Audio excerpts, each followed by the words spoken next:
Tonight's program is rated R. Parental discretion is advised. Maybe it's my fault. Maybe I led you to believe it was easy when it wasn't.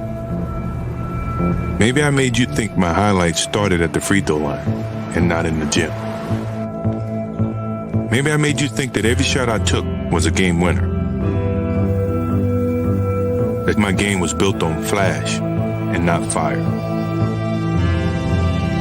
Maybe it's my fault that you didn't see that failure gave me strength, that my pain was my motivation.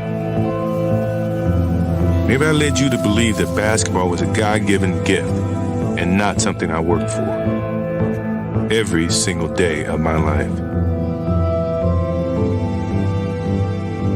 Maybe I destroyed the game. Or maybe you're just making excuses.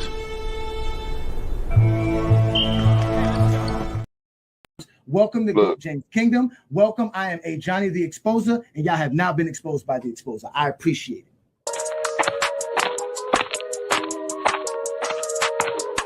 And enjoy it. I am called Ajani the Exposer. You guys are being exposed today. Your opinion, I guess. Move on from it. It was the 90s. That's it, bro. Move on from that. You don't know history. You don't know basketball. You just told me I'm stupid.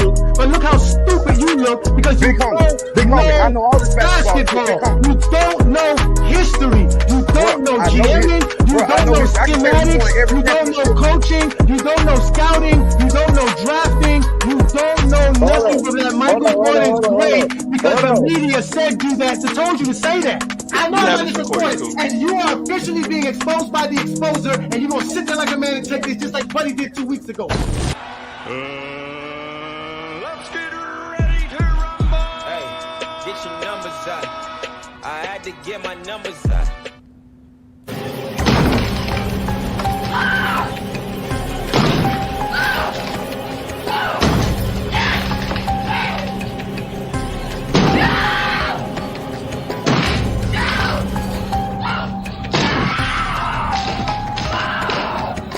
Here's Ajani.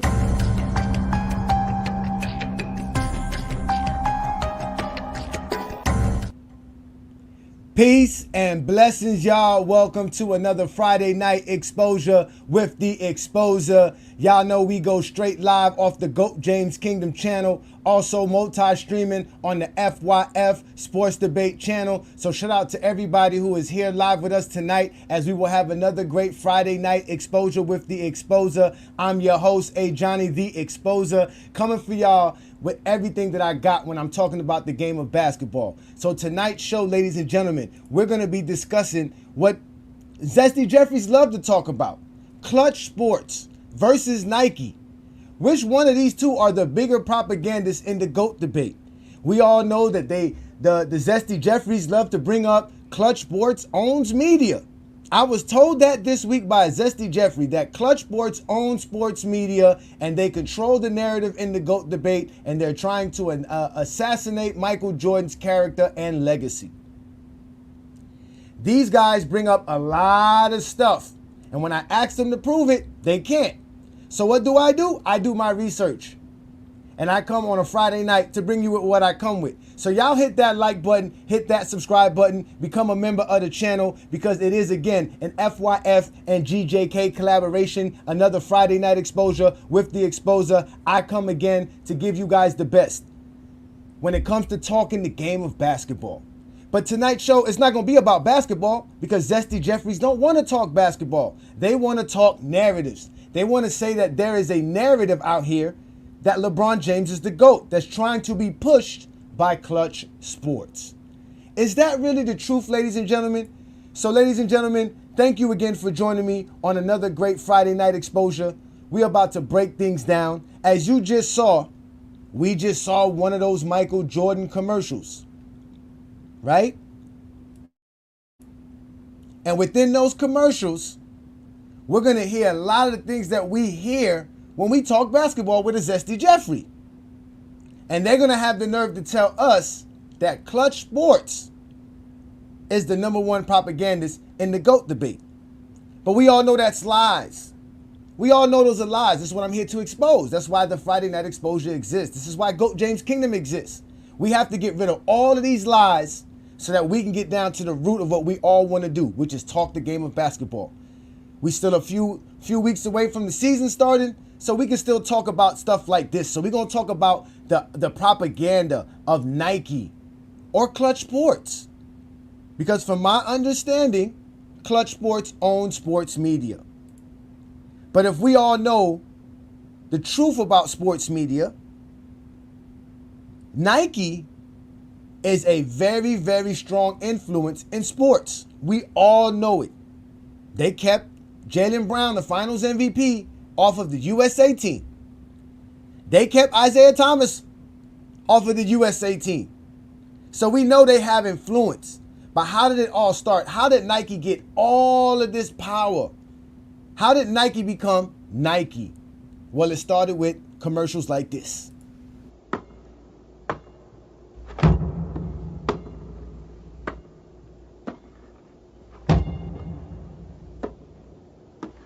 On September 15th, Nike created a revolutionary new basketball shoe. On October 18th, the NBA threw them out of the game. Fortunately, the NBA can't stop you from wearing them. Air Jordans from Nike. Ladies and gentlemen, that was the start of everything we're going to talk about tonight. Y'all want to talk about propaganda? Nike was the best at it. Nike was smart as ever. They decided to give a star athlete, well, at that time, Michael Jordan really wasn't a star, but they decided to give a basketball athlete their own shoe, a signature shoe. Now, mind you, at this time, Nike was known for running shoes. For track, they were doing well there, but their basketball department was failing. And they made a risk, and they signed this young kid named Michael Jordan out of North Carolina, the 3rd pick in the NBA draft, and they decided to give him his own shoe. When they gave him his own shoe, the NBA banned it and said that he couldn't wear the shoes in the NBA game. They took that and made it a marketing strategy. And ever since then, Michael Jordan was a marketing phenom. Straight up and down. Michael Jordan sold sneakers. You heard they called it shoes. They didn't even call it sneakers in the commercial. Michael Jordan changed everything when it came to wearing sneakers. They put Michael Jordan up. They made so much money with Michael Jordan that they were like, man, Christmas is right around the corner. Let's go ahead and do this.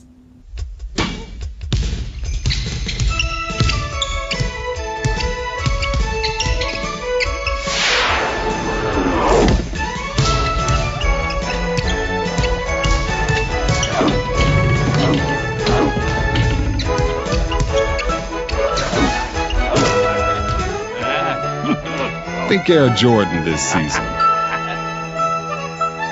By Nike.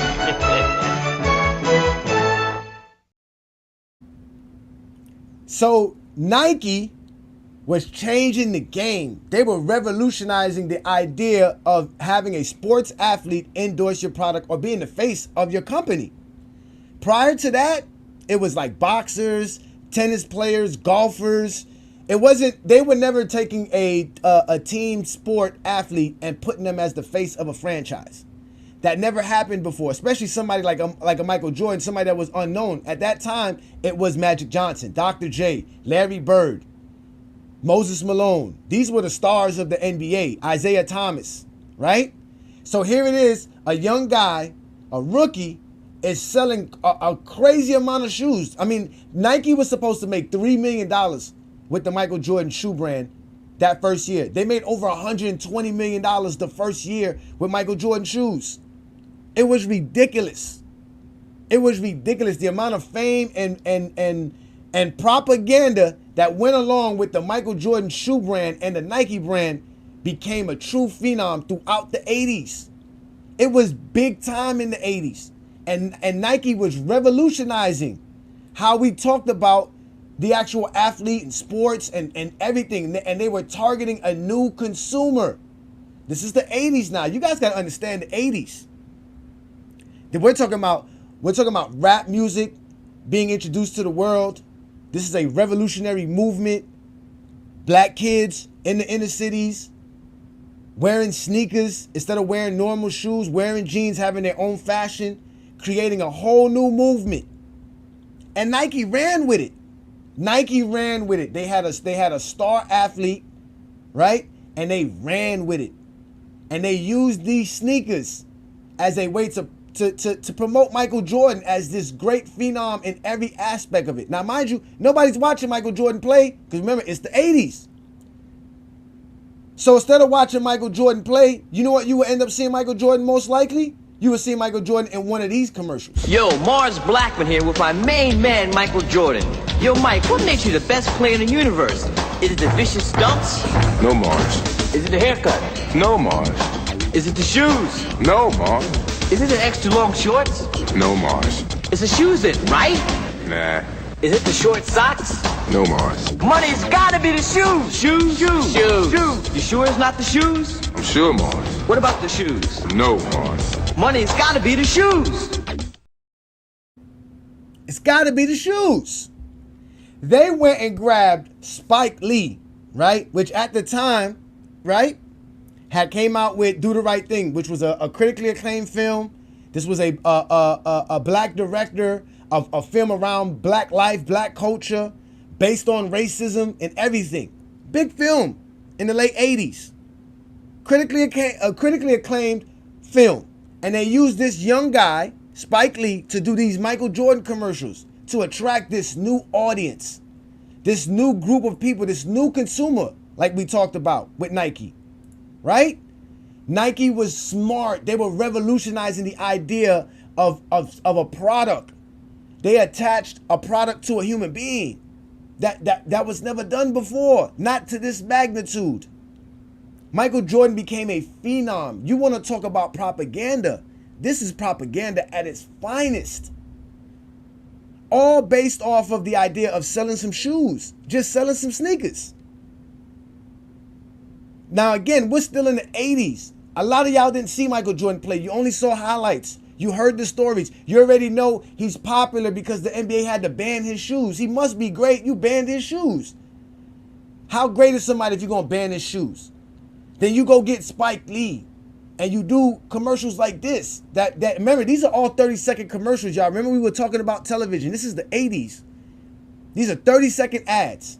You more than likely saw this than you saw Chicago Bulls games in the late 80s. Yo, this is Mars Blackman, and this is my main man, Michael Jordan. And this is a pair of tight Air Jordans from Nike. This is something you can buy. And this is a patented, vicious, high-flying 360 slam dunk. This is something you cannot do. Let me repeat myself. This you can buy. You cannot do this. Can.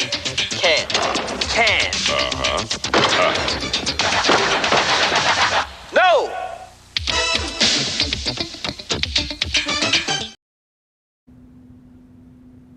I mean, y'all seeing this stuff, man. I was a kid then. So mind you, all of the guys, all these old heads, all these Zesty Jeffries, you're a child. This is what you're seeing on television. You're like, oh, wow, Michael Jordan must be great. He's dunking the basketball. Remember, not too many people was just running around here just dunking the ball like that. Michael Jordan was a phenom. He was a guard at that. Most guys who were dunking like Dr. J, Dominique Wilkins, Bernard King, all these guys, Kenny Skywalker, these guys are all forwards. Michael Jordan was a guard out here leaping beyond leaps and bounds. Now, mind you, in all these footages, we don't see Michael Jordan's head get to the rim. Even with trampolines, his head don't even get to the rim, right? So these are the things that Nike was doing. They were changing everything. Michael Jordan was a phenom. He was a phenom. He was a marketing darling. They kept at it. He was selling everything. They couldn't stop. And then what they started doing was they were like, oh, Michael Jordan made the NBA Finals? Oh, we're going to have a special commercial just for the finals. Yo, Mars Blackman here at the NBA Finals. See what makes Michael Jordan the best. Is it the shoes? Gotta be the shoes. It's gotta be the shoes. The shoes. Gotta be the shoes. The shoes. The shoes. Gotta be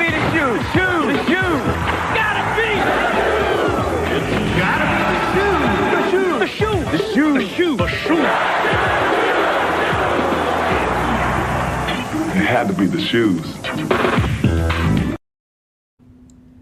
Gotta be the shoes. We've heard this before. The shoes. This is what started Michael Jordan's popularity. Because now he made the finals. And they're playing a commercial about his shoes in the finals. And we all know Michael Jordan had a great finals in 1991. So now if this is the first time you really got a chance to watch Michael Jordan, you're a kid, and you're sitting here watching the NBA finals, and this commercial comes on, and all the kids in your school are clamoring to have J's on their feet, and here is a brand new sneaker. That's when they started debuting the Michael Jordan sneakers in the finals. That's when you knew the next new Jordans were coming out, and they were debuting it. Nike was ahead of their time. They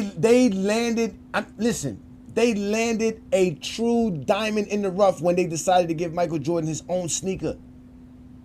And then, like I said, when the NBA banned him from having the sneaker, they took that and they had the greatest marketing plan of all time. This is big time propaganda. Peace, shout out to you, Ruddy Hood Sports. Right? I mean, this is what they were doing. This is what they were doing. And then, right? And then they were like, yo, we gotta remember, this is the 90s now. We're going into the 90s. We got big time television going on, mass media going on. Nike is a big time company. They're the number one shoe company by far now. Michael Jordan took them to the next level. But they're smart. They're gonna start doing real ads now. And they're going to incorporate stuff to keep the kids involved, to get the kids involved. Remember we were talking about all these Zesty Jeffries and their childhood hero. Commercials like this is what created their childhood hero. Peter Rabbit, is he sleep around here? What's all the racket? What's up? I was only kidding. Gruesome, ain't it? Of course you know, this means war. Air Jordan and Air Jordan. What'd you expect? Elmer Fudd? Nice shot. Nice shot. This floors them every time.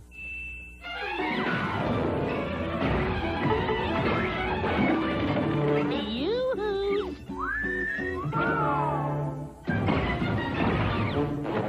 Nice shot. This could be the beginning of a beautiful friendship. That's all, folks. Well, that's my line.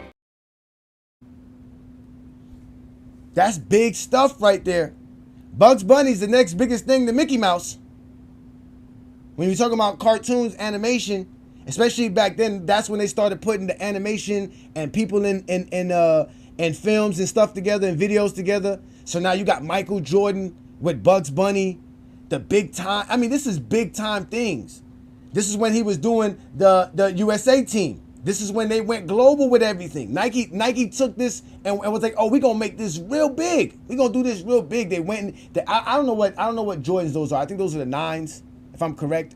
The ones where they have the Bugs Bunny shoes, the real colorful ones, where we have Michael Jordan in the middle of Spain with this big old billboard that Nike put up for him. Y'all want to talk about propaganda? LeBron James was just in the Olympics. I don't remember them doing this for LeBron James in the Olympics.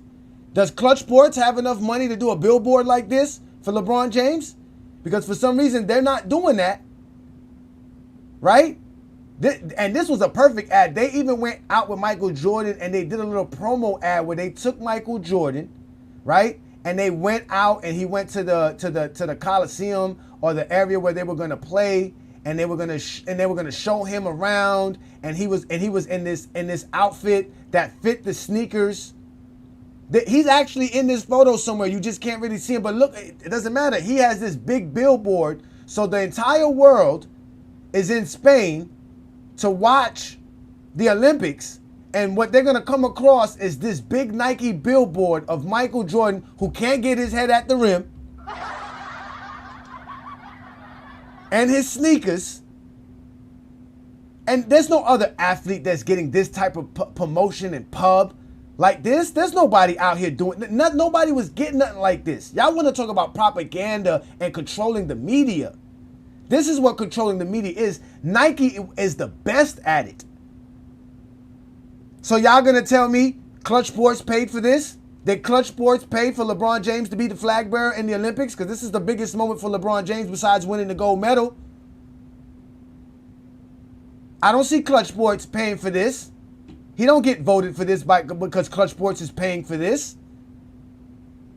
This is because LeBron James is great. This is because Michael Jordan could sell sneakers. And this is the propaganda Nike was doing from the beginning. From the beginning. I mean, this is what y'all don't understand about why the Zesty Jeffries are the way they are. This is a real simple thing. Advertising works. Companies don't spend billions of dollars in advertising because it doesn't influence somebody's thought process. And if you're a child in 1992 and you're watching the Olympics and you're talking about the dream team and this is what you're seeing, you see this on NBA TV, it's big time. Like, it's big time. This is true propaganda at its finest. Like, it's crazy. Adrian asked here, I can't find your comment now, but Adrian asked, what would happen if Nike didn't sign Michael Jordan? And I'll tell you, they just would have lost their basketball department. But Nike was doing fine. Nike was still a good company. Their basketball department was a failure because they couldn't compete with Converse and Adidas, who had players like Magic Johnson, Dr. J, Larry Bird. They had the cream of the crop of the basketball world. Nobody knew how to market these guys. And it wasn't until Nike did this revolutionary idea of what to do with an athlete that Michael Jordan phenom became what it was. Now, obviously, we know Michael Jordan's a great basketball player, so he had to be playing great for all of this to continue to go on. But again, this was the propaganda we were seeing. And then the other companies were involved as well.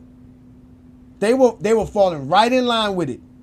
This was one of the most epic commercials in the 90s in general, not just for sports or anything. This was just one of the most epic 90s commercials, and when I play this, I guarantee you Zesty Jeffrey eyes will be tearing up.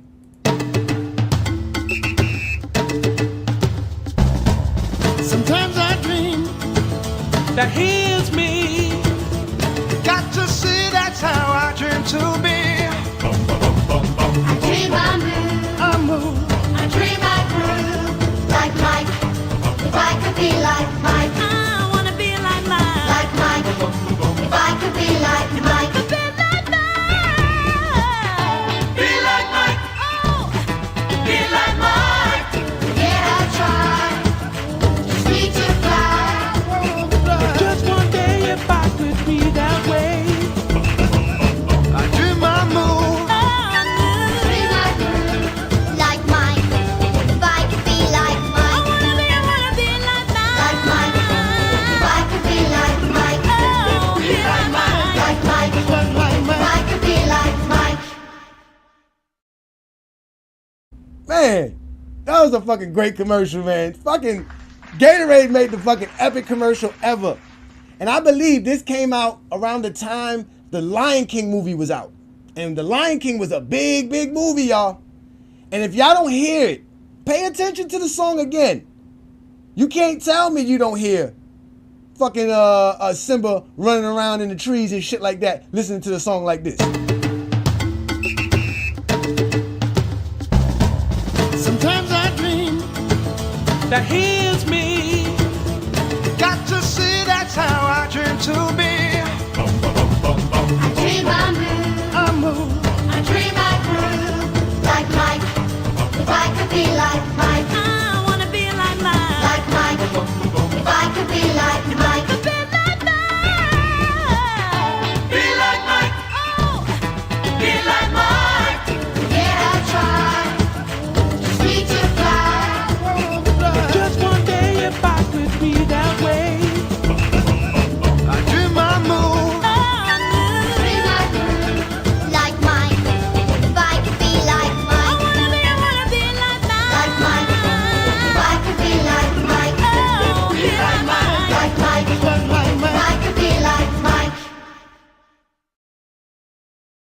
I'm telling y'all, man. Listen. That is epic. That was epic. Again, I must have been like, what, 10, 12 around that time? I was dancing my ass off. I'm still dancing now. I'm 43. That shit was great, man. There was nothing like Michael Jordan. Nothing like him. Nothing like him. It all started with, obviously, Nike. And Nike was great, man. It was great. Jordan was a phenom. He was big. He was everything. This is when Jordan started to realize he was too big. When he went to the Olympics and he was in Barcelona, he couldn't go nowhere. And then he saw John Stockton, our top 5 point guard of all time over here, right? John Stockton could literally walk anywhere in Europe and nobody would even know he was on the USA team. And Jordan couldn't go nowhere. Fame out the wazoo, all based off of these commercials, these ads, the propaganda of Michael Jordan. You are using him to sell your product. So you must make him look as great as possible. And you had 30-second commercials popping up everywhere. Remember, I told you in television at that time, there wasn't too many things to watch. So if you were watching something, you sat there and watched the commercials. You didn't want to miss what was coming on your program, because if you missed it, you didn't have a chance to watch it again. It's not like today where we get to binge a whole series of a show. No. When the Cosby Show showed up at 8 o'clock, you better watch it, because if you missed anything, you didn't get a chance to see it again. You missed out on everything. You had to be in front of your television. So the commercials you had to see as well. And these commercials was great. But then Jordan started to show a little bit of what we see of the Zesty Jeffries and what we see of Jordan in general. His character. Because before, Jordan barely spoke. You see all these commercials, Michael Jordan didn't speak at all. Now we get Michael Jordan's words. What if my name wasn't in lights?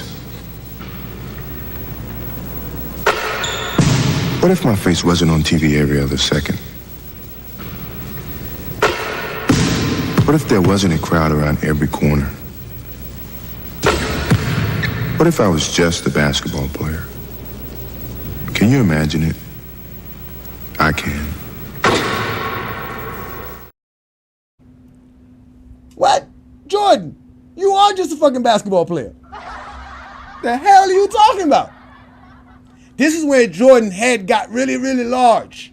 And he started to show y'all a personal side of him, where his fans now really started to get attached to him and started to feel like they started to know who Michael Jordan was. He's over here telling you, oh, I just want to be a basketball player. You just wanted to be a basketball player? How? How you just wanted to be a basketball player? That's what you should just play basketball. You quit. You remember 93, you quit.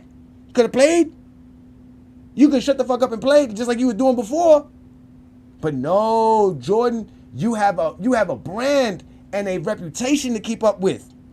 You have this allure legend that you must hold up to, because you're making millions, tens of millions, hundreds of millions of dollars at this point. You can't fuck it up. You got to keep the legacy going. This is where Jordan really started to get real arrogant with his commercials. I've missed more than 9,000 shots in my career.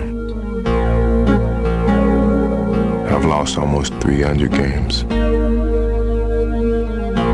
26 times I've been trusted to take the game-winning shot and missed. I've failed over and over and over again in my life.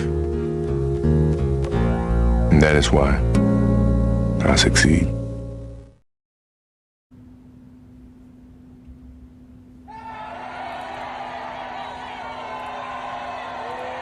Now, mind you, y'all, this man sitting here telling y'all how many times he failed, how many clutch shots he missed, all of this.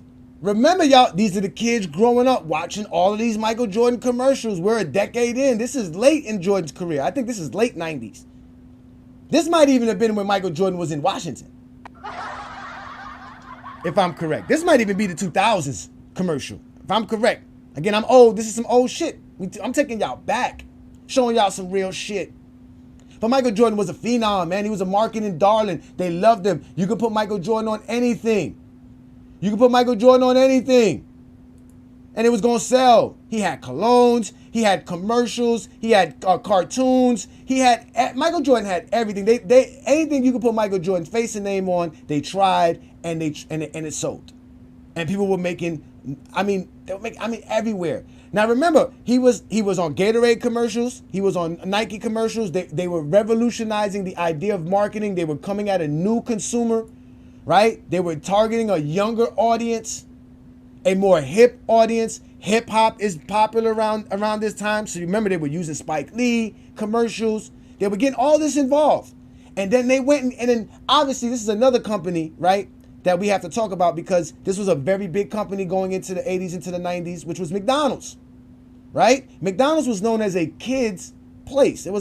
I remember the first time I went to McDonald's, like around 5, 6 years old, I went there because of a birthday party. People used to throw birthday parties at McDonald's for their children, and it was a big thing. It was a kid's fun house. McDonald's was great then, and they had Michael Jordan advertising for them. Air Jordan Flight 23 departing in 24 seconds. Roger, tower beginning fueling procedures. Now at McDonald's, McPack combo meals for $2.29, a quarter pounder with cheese, or a Big Mac sandwich plus large fries and a medium Coke. Begin final equipment check. Roger, tower, we're ready for takeoff. Air Jordan 23, roger, cleared for takeoff.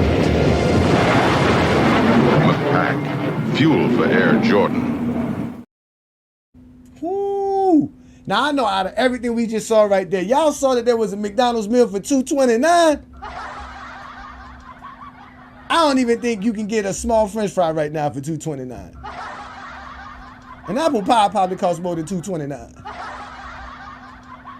But Michael Jordan was it. It's exactly what you say, propaganda. Complete propaganda from the beginning. That's why all these zesty Jeffries tell you all these things about Michael Jordan. They hold on to Michael Jordan so much.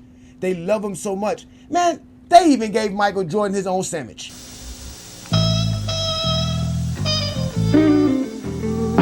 LA is feeling blue. Detroit's the same way too. Cause only one team can repeat. And only one town gets to eat. The McJordan Special now is back in town. It's some awfully good eating. That's why it bears repeating. The McJordan Special is back in town. McDonald's today. You guys see this? I mean, I've been hearing a lot about Klutch Sports and propaganda from Klutch Sports. But you guys don't understand, this is millions and millions of people on a day-to-day basis watching commercials like this with Michael Jordan, who rarely spoke, who rarely appeared anywhere in public, right? Unless he was playing a game of basketball. So this is how you attach yourself to Michael Jordan. These are the things and it all started with Nike. Because Nike was they were the ones to first make their money with him. They were the first one. Again, they revolutionized everything. They showed everybody that you can take a team sports athlete and create an actual marketing phenom. From there on, you started getting all type of players. That's when you started seeing NFL players taking their helmets off in the game so that people can recognize them and know who they are so that they can go get endorsement deals. Because people didn't know a football player because he was wearing a helmet. And they were saying, well, basketball players are easier to endorse because people actually see them physically. You're on the court, you can see them, you know who they are. You see they're built, they're tall guys in general. So when you see them in public, you know who they are. All of that came about because of Michael Jordan and Nike. That's true propaganda at its finest. True propaganda at its finest. Now, with all that being said, right, you guys would wonder, well, damn, Ajani, what about Klutch Sports? Klutch Sports does this, Klutch Sports does that. I don't know what Klutch Sports does. Because from my understanding, Klutch Sports is a sports agency. They're a firm. In fact, they were only doing basketball players till recently. So how does Klutch Sports have a propaganda to boost the GOAT narrative for LeBron James? Where do they do it at? They don't have actual journalists or writers as clients. They don't hire these people. What is the purpose of hiring a journalist and a writer to promote LeBron's quote-unquote GOAT narrative? Where do they generate any money at? There's no money in that. Their money is making sure that their clients get the best deals out there available for them. Their also job is to make sure their client have an image that allows them to go out there and get these type of endorsement deals. So it is not hard for Klutch Sports to get LeBron James a max deal with the Los Angeles Lakers when he's out here doing this in the summer games. When you're a great player, it's very easy to get you deals. Very easy to do things like that. But the way I make money as a sports agency is by getting you these deals. I don't make no money nowhere else. Nike is a tens of billion dollar a year company. They profit off of Michael Jordan and sports beyond anybody else. They're the ones who are the biggest propagandists in the GOAT debate. Without a doubt. They have this amount of money to invest in the GOAT debate. And the reason they have this amount of money to invest in the GOAT debate and why they want to continue to invest in the GOAT debate is because Michael Jordan himself generates billions of dollars for Nike. He represents about 10% of their revenue. So they're the ones who actually profit the most out of the GOAT debate. No one profits more than Nike from the GOAT debate. That's why they have the #1 propaganda. And Zesty Jeffries are like cheating husbands. See, a cheating husband thinks when his wife says she's running to the store, she's running to go see Joe. A cheating husband, right? When a wife says, I'm staying at work for overtime, he thinks she's putting in overtime with someone else. So Zesty Jeffries are blaming LeBron James, Klutch Sports, for propaganda in the GOAT debate when they know damn well the #1 propagandist in the GOAT debate is Nike. So much so that their leader is running around here talking like this. If you're one of these idiot fools out here and you're an adult that believes that LeBron James is somehow greater than Michael Jordan, then you are the equivalent of an adult believing in Santa Claus still. A few moments later. Michael Jordan made us believe that we could fly. What? This is what we believed when we watched Michael Jordan. This is why you wanted the Air Jordans. You thought that you could fly with the Air Jordans on. You see that? That's a stupid bitch. Michael Jordan's greatness, the Air Jordan, in the air, the creativity, the poetry in motion. You put those sneakers on and you thought that you could do what Michael Jordan was doing. You wanted to be like Mike. Really? What made you think that? Who made you think that? What made you think that you can get a pair of sneakers and all of a sudden you're going to be Michael Jordan? Was it Mars Blackman? Yo, Mars Blackman here with my main man, Michael Jordan. Yo, Mike, what makes you the best player in the universe? Is it the vicious stunts? No, Mars. Is it the haircut? No, Mars. Is it the shoes? No, Mars. Is it the extra long shorts? No, Mars. It's the shoes then, right? Nah. Is it the short socks? No, Mars. Money's gotta be the shoes. Shoes. You sure it's not the shoes? I'm sure, Mars. What about the shoes? No, Mars. Money's gotta be the shoes. It's gotta be the shoes. It's gotta be the shoes, ladies and gentlemen. And I know the Zesty Jeffries said they ready. I see you, Herm, in the comments. When I put up the link, you're more than welcome to come over here and be the MJ police.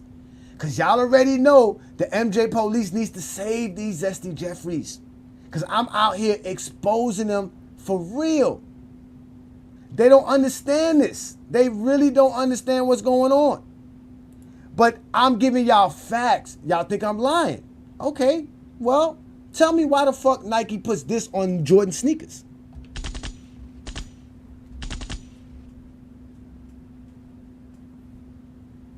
And don't tell me Michael Jordan got nothing to do with his sneakers and what they put on his sneakers. Michael Jordan is involved in all of his sneakers and everything that goes on when it comes to his Jordan brand. Now, I was told Michael Jordan is not a self-proclaimed GOAT man, but why is it on his sneakers? Why?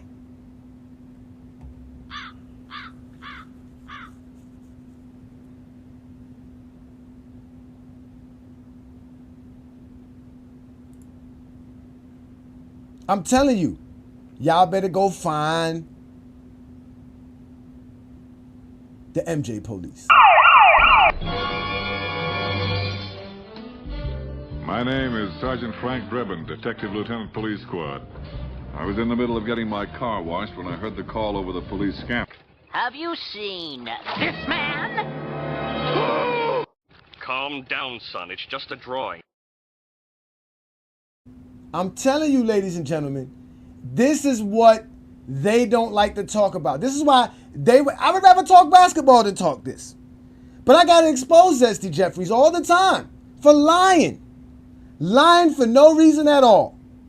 All because a group of young black men came together and decided to help each other eat and survive in a rough world like the NBA. In a tough environment like the NBA. Being a $1 million athlete at the age of 20 years old, 21 years old, it's not easy. See, Michael Jordan didn't pass that down to these players. He passed down a lot of the riches and all the appreciation and all the great advancements of the league, as far as them being able to market the league and the league being able to make so much money. He gave them that, but he never taught them how to be young and control their money. This is what Klutch Sports is doing. This is what they're changing. This is what they're revolutionizing.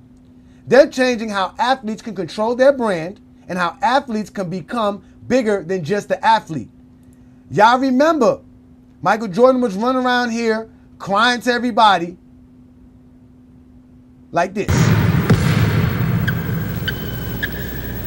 What if my name wasn't in lights? What if my face wasn't on TV every other second? What if there wasn't a crowd around every corner? What if I was just a basketball player? Can you imagine it? I can. I imagine it. I saw it. You are just a fucking basketball player. That's all you really are. You're one of the greatest to ever play. Shout out to you. But your fans are crazy. They believe all that bullshit Nike and those commercials said in those days. They believe all of it. I mean, I can't believe this shit. Michael Jordan was putting this shit on his shoe. It says, quality product inspired by the greatest basketball player ever. What is this, ladies and gentlemen? Y'all are over here liars. Just liars all the time for no reason at all. Y'all never saw Michael Jordan play. You only know Michael Jordan because of Nike commercials.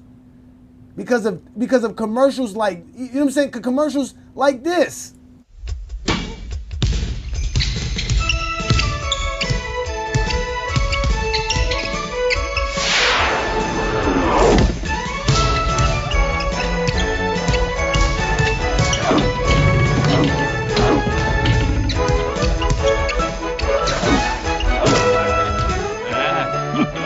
Think Air Jordan this season. By Nike. I mean, just horrible, man. Just horrible, Michael Jordan. I mean, listen, ladies and gentlemen. I don't get it. I really don't get it. But I get it because we know this is how they talk. And then, like I said, Michael Jordan has been very arrogant the last 20 years of his life because he's been sitting on the top of a hill since the mid-'80s. He was untouchable. He was the Teflon Don. You couldn't talk about him bad in the media because why would you talk bad about him? He has all the top companies involved with him. So you're not going to get nowhere talking bad about Michael Jordan. And things started to change for him. And now he's trying his best to stay focused and stay on float. So he's doing things like the Last Dance documentary. He's trying his best to being more seen in public. Now he's allowing himself to be caught dancing. All this other crazy stuff he wants to see. He wants to still be alive. What happened to the old man? Be an old man and stay old. You're not relevant anymore. But the commercials like this was what kept him relevant. Maybe it's my fault. Maybe I led you to believe it was easy when it wasn't. Maybe I made you think my highlights started at the free throw line and not in the gym. Maybe I made you think that every shot I took was a game winner. That my game was built on flash and not fire. Maybe it's my fault that you didn't see that failure gave me strength, that my pain was my motivation. Maybe I led you to believe that basketball was a God-given gift and not something I worked for every single day of my life. Maybe I destroyed the game. Or maybe you're just making excuses.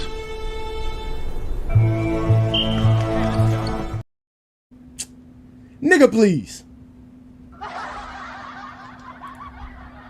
What up, twin man? Thank you for joining me. I'm gonna bring you up right quick, Herman. What up, twin man? What you got for me today, brother? What's good, man? You see what's going on? That one with the African music that you had on there. You Bombay. You Bombay. Wafa. You know, bro, what that song did just now, bro. These dudes are listen. I'm the only guy that can show a Zesty Jeffrey or Michael Jordan highlight reel and discuss. And today they're watching Michael Jordan and like they don't know what to do. I don't know. They must be so confused right now. They must be so much in their emotions. Like I don't know why they ever try to argue like LeBron. They be like LeBron has the most propaganda on TV. How? This is what they call propaganda. Anybody saying anything positive about him. That's propaganda for LeBron. I'm just being real. Yeah. Anybody saying anything positive about him, Klutch Sports is involved. They're pushing the narrative. It's not his play on the court. It's not what he's done for over 20 years. It's now that people are sitting here saying, no, this is probably the greatest player we've ever seen. It's propaganda for him. They had R. Kelly had a song, I Believe I Can Fly. Who was in the video? Well, wasn't I Believe I Can Fly a part of the soundtrack of something? Wasn't it a Space Jam soundtrack? Yes. Right? Okay, yeah. Michael Jordan loved that song. He thought that was one of the greatest songs of all time. Bro, it's funny because they can't argue this. Anytime I hear somebody say LeBron James has the most propaganda in the media, I'm like, y'all really don't remember the 90s. There was a commercial on for Michael Jordan. I didn't even know they had a sandwich for this dude. Like, I never heard of that. That's the first time I heard of that. That's crazy. Oh yeah, they got a sandwich for Michael Jordan, right? And this is what they did when they not only did they, you know what? This is so funny because see, people don't understand commercials back then. You know how they have targeted advertisement now on your phone, right? They target you for certain things depending on what you be searching, what you be typing on Google, blah blah blah blah. Back then it was different. So if you was a black person and you was watching BET Video Soul 8 p.m. on a Tuesday night, more than likely this Michael Jordan commercial showed up.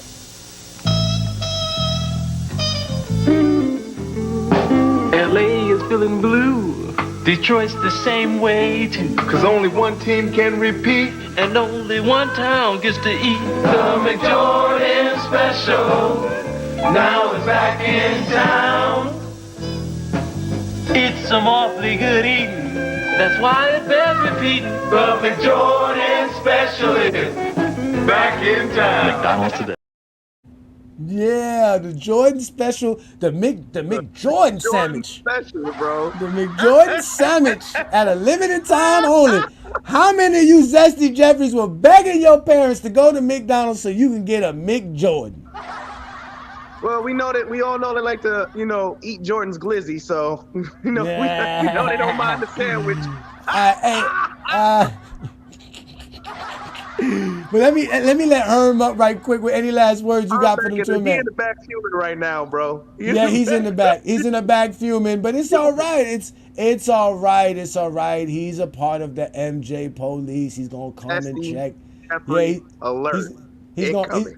He's coming. Incoming. Damn right. Somebody with defense coming in. Hugo, what do you say to your fans? Yeah, the police is here. The federal agent Herm is in the building. Herm is in the building. Shout out to Hollywood, Herm. Herm. Shout out to Ajani, man. Good show, man.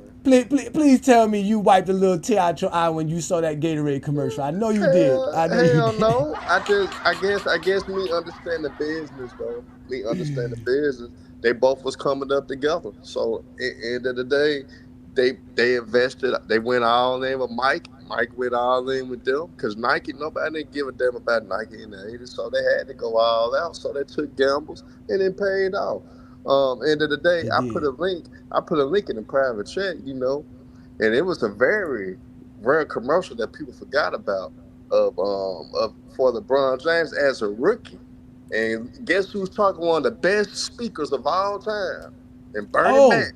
Oh, that's one of my favorite commercials of all time. That's one of my favorite commercials. Everybody, man, play that joint for everybody. Oh, I got to find it because this one is a reel. I got it in the private chat. No, I know you got it, but I'm saying it's a reel, so it's gonna be hard to see. Yeah. But I know we all know which one you talking about. The one with the again. That's why I said at the end of everything that Nike is the one that profits from the GOAT debate. I honestly believe Nike is the one that keeps the GOAT debate going because no matter what, they profit.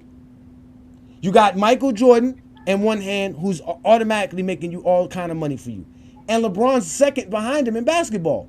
Nobody else sells more shoes than LeBron outside of Jordan. So it's like, and you got to look at how they profited so much, especially around the 2009 to 2010 when they was pushing that LeBron and Kobe rivalry, because it was set for course that them two was gonna meet in the finals, but unfortunately it didn't work out. So it works hand to hand. I don't think it's any propaganda to it. Just Nike understood. All right, we all in with Jordan. Jordan all in with us. We both coming up together. Let's make it happen. And then they recognize, okay, we got to find somebody to take over for Michael Jordan. And they chose LeBron James because people got to remember Kobe was with Adidas. So it wasn't Kobe wasn't with Nike yet. So Nike had to replace Jordan, which they ended up doing it with LeBron James. So, and the same guy who got Jordan to Nike was the guy that got Kobe to Adidas, and they try to replicate the marketing idea that they used at Nike with Kobe, but it didn't work that well because again, you still have to be on the court, you have to play. You see what I'm trying to say? That's why Kobe winning the slam dunk contest was big for him. Him being an all-star that second year was big for him because it helped promote him because that was the thing. Let me ask you a question. I was thinking of this, right? When David Stern found out that one of his rookies was selling over 1 million shoes in a week, how did he take that news? Because I think, right, that at first he was like, okay, that's good, but he felt that they were using obviously because they banned his shoes. So the fact that Nike was taking that band and marketing it to make more money, do you think the NBA froze Jordan out of that All-Star game and told players don't let Jordan shine in the All-Star game because they knew that Nike was trying to shine on Jordan's name by using the NBA as a platform? Because, you know, David Stern was real slimy. Yeah, you know what like David Stern is? Because David Stern one of those guys that he gonna put it to you when you disobeying him. So I could believe that. So I do believe that they was freezing them because David Stern did tell everybody, hey, we gotta freeze this cat out because he doing what he want to do. And Nike was so vested. They say, Jordan, don't worry about the fines. We'll pay all your fines. Don't worry about that. We gonna capitalize off exactly, right? Yeah, like rubbing it in the league's face, like, oh, we'll pay the fine. He still has to wear the shoes, right? Because back then, the All-Star game was really the biggest thing. It was actually bigger than the finals. So if Jordan's out there shining in an All-Star game in these shoes he's not supposed to be wearing, right? Because a lot of the players say they didn't freeze him out. So in my mind, who told Jordan he was frozen out? Somebody had to tell Jordan he was frozen out because he felt he was, and they kind of did do it. If you go watch the game, they kind of didn't pass him the ball. I'm pretty sure Nike and David Stern probably was having meetings, and David Stern told him, "Well, don't worry about it, because we gonna freeze him out the game." David Stern was that bold. You know, that's what I'm saying. Because I thought about that. Because I said, man, you think it? He has a star in his hands. Like he knows Michael Jordan's a star because Michael Jordan's selling sneakers.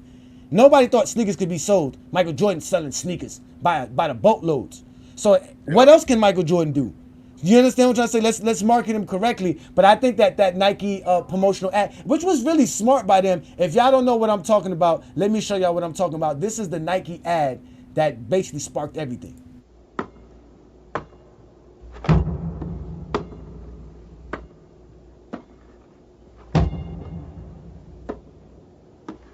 On September 15th, Nike created a revolutionary new basketball shoe. On October 18th, the NBA threw them out of the game. Fortunately, the NBA can't stop you from wearing them. Air Jordans from Nike. Fucking brilliant. That's fucking brilliant, bro. That's fucking brilliant. Yeah. They was all in because they really, you got to look at it. Nike had nothing to lose, and Jordan damn sure they had nothing to lose because he was going to get paid for that endorsement either way it goes. So when you got nothing to lose and when you fully vested and when you both are trying to come up at the same time, you're going to come up with some creative shit to come up with. So that's all it was. I don't think it's propaganda, but I think Nike, because they do got their hands on LeBron and Jordan, though, they can create wedges, they can create tension, and they can create headlines by using the names of LeBron James and Michael Jeffrey Jordan. You know, LeBron, he's taking the role as, I'm going to be the villain part of it, and I'm going to make some statements, and I'm going to relish it by actually putting it out there. This is how I really feel. I am the GOAT. So LeBron is relishing it in a different way than Mike. That's all it really is, and people want to compare the two situations. LeBron is just taking it in different by capitalizing off the fact that, hey, okay, I know y'all trying to create this wedge between me and Mike because we are the two greatest that y'all ever had on our, you know what I'm saying, on our staple. So, hey, I'm going to just take the villain role on there, and LeBron relished in it. So that's how he capitalized on it with his team and with his team marketing. The GOAT aspect for us later on down the line. I ain't talking about it in the beginning. In the beginning, they're just trying to say we are all witness. That's all Niggas were pushing with LeBron at first, that we all witness him, and he's God gifted and all that. That's what Nike was pushing with LeBron initially. But as his career kept building on, it's like, okay, we could go ahead and push him as the GOAT. Let's go and do it. You can. And let's you go can. and do it. So you can. It's a marketing ability by Nike. You got to give Nike credit for that. So for the propaganda aspect, it's no propaganda either way. Just Nike, just smart businessmen. They knew how to mark. They knew how to get their values off of Michael Jordan and LeBron James. That's just the bottom line too. Facts. Yeah, facts. Well, go ahead and plug in your show, Herm, because I got some folks in the background I want to bring up. Go ahead and plug it in. Let them folks know he's off suspension. He's off suspension, y'all. Yeah, I'm off suspension, man. Hey, I ain't gonna cook you on Africa no more like that, so that way we won't get suspended and suspend everybody's shows again. But y'all tune in tomorrow for the 94 Feet Boys, full court press. We gonna bring a hell of a topic to y'all tomorrow night, man. 9:00, 9:30 Eastern time. And tomorrow night, the 94 Feet Boys, man. Hey, we gonna cook, and it's gonna be a hell of a topic. Y'all tune in, gonna bring a lot of controversy too. So y'all get ready, man. Salute to everybody, man. Yeah, that's what's up, man. Shout out to you, Herm, man. Appreciate you, man. Thank you for joining me, man. Salute, my brother. Keep cooking, keep cooking. Yes, I will, brother. I appreciate you. Let me bring up Dante right quick. I'm gonna bring you right up, Travis. What up, Dante? Thank you for joining me, man. Did you get a taste of these Michael Jordan Zesty Jeffrey commercials? Yeah, I seen it, man. I seen it, bro. They was paying Michael Jackson to hype up that nigga too, man. You're right. They had commercials with him and Michael Jackson as well. They did have I forgot about that commercial. They even did he was in the Jam video with Michael Jackson as well. One of the two biggest stars at that time, if not the two biggest stars at that time, were collaborating together. Michael Jordan wearing his sneakers and everything, Nike outfit, Nike shorts. It was all marketing, straight up propaganda. That's facts. Good job by you by bringing that one up. Yeah. I should have went and found that commercial. They were doing it all over the place. How old are you, Dante? I'm 26, bro. Oh, you 26? Okay, so you were nowhere near born, nothing like that. But can you imagine, bro, if you were watching, so at 26, the cartoons you were watching was what, SpongeBob? What was it? What cartoon? Huh? Don't put me out like that, man. But yeah, Ed and Eddie, right? Like Ed and Eddie, stuff Yeah. like that, right? Now imagine if they were doing commercials for LeBron with stuff like that, because LeBron don't got those kind of commercials, but they were doing like this because Bugs Bunny was big in the 90s. Peter Rabbit, can they sleep around here? What's all the racket? What's up? I was only kidding. Gruesome, ain't it? Of course you know this means war. Air Jordan and Air Jordan. What'd you expect? Elmer Fudd? Nice shot. Nice shot. This floors them every time.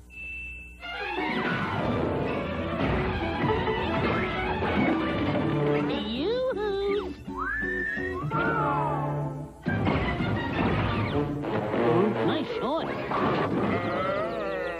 This could be the beginning of a beautiful friendship. That's all, folks. Well, that's my line. Whoa, that is actually a great comment by you, Herm. Bron was actually smart to play it his own way and do it his own style. That is exactly the truth. Now, Dante, if you would have saw a commercial like that with LeBron and like Ed and Eddie, or one of them, the cartoons you like as a kid, how different would your perspective of LeBron would be? I can be like him, bro. You see what I'm saying? That's what people don't understand. Like, this is the big propaganda that made Michael Jordan what everybody and all you hear from these Zesty Jeffries all the time. Like, we about to bring up Travis. Travis is gonna let us know. You got any last words for me, Dante, so I can bring up Travis? Nah, bro, nah. I just came up with a point that out.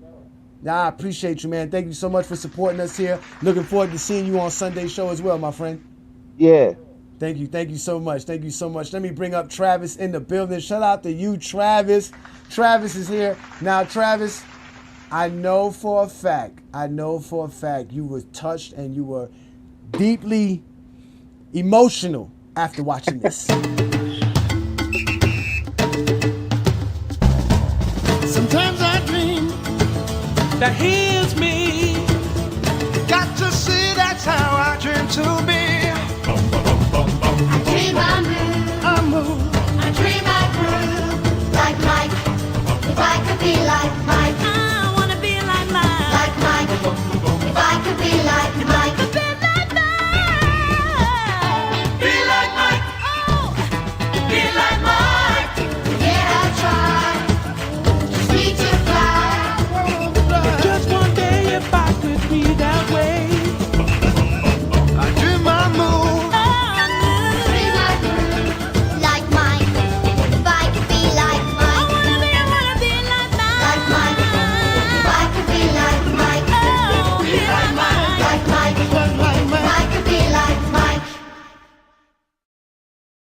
Woo! That is classic, bro. That is fucking classic, man. Travis, you okay, man? You all right, Travis? I'm still crying, man. Oh my God, man. So, Travis, man, you were about, like I said, a child like me watching stuff like this. Can you explain to people how this felt when you were watching this as a kid? Do you remember the memories and the nostalgia that we all know people talk about on a day-to-day basis? Can you help us understand how it felt for you? Yeah, definitely. Like you said, I wasn't I was born right around when you were, and I wasn't I didn't really care about basketball in the 80s, because I was really too young to comprehend what was going on, and like I said, there wasn't a lot of places you could just sit down and watch it. But yeah, like when I finally started to get into it, like mid to late 90s, yeah, it was just Michael Jordan all the time, man. Like, yeah, those commercials made you feel a certain way, and like obviously Space Jam came out, and like he was just, he really kind of got you onto the basketball scene. Whether or not you hated the Bulls or liked him, you were like, okay, he's a kind of larger than life figure.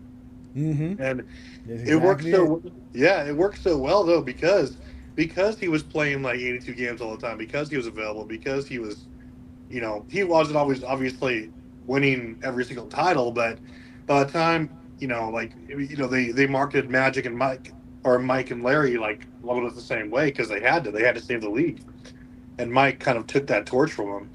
But Yeah, I think a lot of. I mean, they knew what they were doing. Like you said, Nike was brilliant in what they did to, in tandem with the league. And I don't know if there's another player out there who could have, been as consistent and as marketable as Mike in that time. It was tough. Maybe Magic. That's the only person I can think about. Yeah. And I still think it's a little bit different because there was an aura around Mike because, again, the first commercials, he never really spoke. Yeah. Which gave him a sense of mystery, which bring a sense of intrigue, right? Magic was known for smiling in your face. That was very easy to put him in anywhere if you wanted to, so that's why it would have been great. And they did offer Magic the same deal they gave to Mike. He just didn't take it because they didn't give Mike money. They gave Mike stock options, which is what changed everything. That's why Mike's a billionaire to this day because he had stock options in Nike at an early stage. Yeah, that's crazy. Yeah, and Mike, wasn't very likable. He wasn't like the most likable guy, obviously, but like I think what worked too is like the substance of his game was something like you looked at, you're like, that doesn't look like something that anyone could do. It was just kind of like the visual aspect combined with the media. It's just a perfect point in history. It's funny. One thing they didn't do is show you Michael Jordan's head at the rim in any one of these commercials. Nor did they show you him shooting any jumpers. Everything is him doing layups, dunks like this. Yo, this is Mars Blackman, and this is my main man, Michael Jordan, and this is a pair of tight Air Jordans from Nike. This is something you can buy, and this is a patented, vicious, high-flying 360 slam dunk. This is something you cannot do. Let me repeat myself. This you can buy. You cannot do this. Can.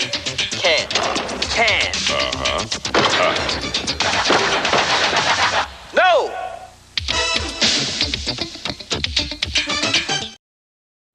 Damn, man. Mars Blackman.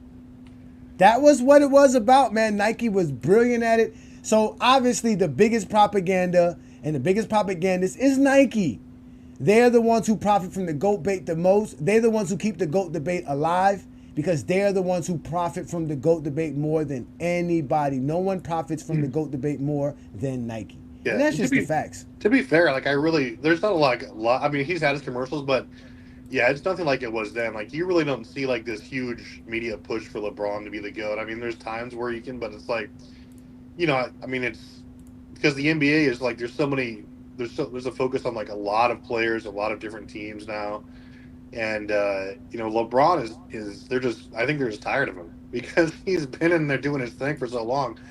But, and like his thing speaks for itself. But, I don't think he nearly has that, as compared Travis. to I did. But Travis, let's be real here. I'm just sitting here like Ajani going through the commercials and just thinking about all of that. I did not see the media push that everyone sits here and say LeBron James has gotten over the 20 years. The media push he's created through his play on the court. They literally are pushing Jordan in your face the entire 90s.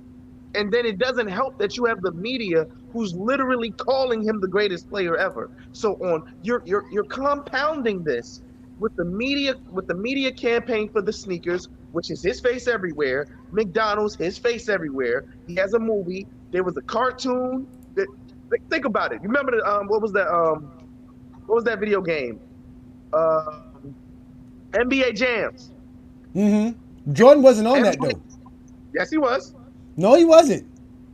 Jordan had his own game. He had a Michael Jordan versus Larry Bird game, right? Yeah. And all those other games never had actually Michael Jordan on there. Michael Jordan never let them put his name. They used to put his likeness. It used to be a black ball-headed guy wearing a number 23, but it used to say player one. That's all they need. But that's all it That's all. Yeah, that's all they needed. Like, they had the game called what was it? Chicago Bulls versus Blazers. But at first it was Lakers versus Celtics. LeBron was just trash remake of Space Jam though, so it was tough. But at the end of the day, right? The true point of it is that was the only player getting that kind of pub at that time. That's true. Whether he was great or not, there were other great athletes, but Michael Jordan, the way they marketed him was what made people attract to Michael Jordan more. Again, I told you the mystery of him not speaking a lot, him not being available that much. And so that it gave him some exclusivity that most people didn't have. I had a conversation with my wife recently, right? Check this out, right? I had a conversation with my wife recently. She, right, went out with her sister and her brother-in-law. Now, mind you, these two people don't know nothing about basketball. But she talked to them about what I'm doing with GOAT James Kingdom and how we have the GOAT debate on a day-to-day basis, on a week-to-week basis, right? But they were trying to explain to her that Jordan's the GOAT. But they never watched basketball. They never paid attention to basketball, but what they knew was all of the stuff that they grew up with watching during the 90s. Because her sister's her sister probably graduated high school somewhere in the mid-90s, right? So she was growing up during that whole span, during the Nike era, the whole Michael Jordan thing. So to them, Michael Jordan's the greatest because they didn't watch Michael Jordan play basketball, but they remember the commercials. They remember all of the stuff that he was involved in. That's what they know of Michael Jordan, because those are the things that told you Michael Jordan was great. You wasn't watching Michael Jordan play. If you didn't see Michael Jordan play, more than likely you were sitting around here watching a Michael Jordan commercial like this. What if my name wasn't in lights? What if my face wasn't on TV every other second? What if there wasn't a crowd around every corner? What if I was just a basketball player? Can you imagine it? I can. See, that commercial right there gave you the impression that Michael Jordan was bigger than a basketball player. Bro, I don't even understand. Like, I remember the first time somebody told me that the propaganda, that LeBron James has propaganda behind him to make him the GOAT. I literally started laughing. I was like, yo, y'all really mugging out. I asked them, I literally asked them, what's this media propaganda you're talking about? And you want to know what they tell me? Nick Wright and Shannon Sharp. That's what they tell me. That's not propaganda. Because at the end of the day, Nick Wright works for Fox Sports. Shannon Sharp works for ESPN or Fox Sports. Even as an independent entertainer and a social content creator, they don't pay. Klutch Sports is a sporting agency. They don't have no need to actually pay anybody to do stuff like that. What money are they making? Where are they profiting from paying Nick Wright? Why are they paying Nick Wright $100,000 a year, $200,000 a year for? What kind of money does it generate for them? At the end of the day, that would be common sense thinking, what you're explaining right now. But again, it comes back to anyone saying anything positive, especially just talking basketball. When comparing these two players, it's propaganda by Klutch Sports. You are now associated with Klutch Sports, and LeBron is paying you to say this because no one would ever say this of their own free will. Someone has to be paying you. It's not the fact that you've watched 20 years of an amazing career. No, we haven't saw what we saw. We have to have the media narrative the same way they gave Jordan the media narrative. So if I sit here and say, if you give this same media push to Larry Bird, Magic Johnson, any great player from the 90s, you don't think they would be considered the GOAT? They put you on their TV screen every 5 freaking minutes. Come on, bro. Yeah, I mean, and look, lies like this. Here's everything Jordan got came from winning. You're a liar. Jordan wasn't winning when they were doing commercials like this. Yo, Mars Blackman here with my main man, Michael Jordan. Yo, Mike, what makes you the best player in the universe? Is it the vicious dunks? No, Mars. Is it the haircut? No, Mars. Is it the shoes? No, Mars. Is it the extra long shorts? No, Mars. It's the shoes then, right? Nah. Is it the short socks?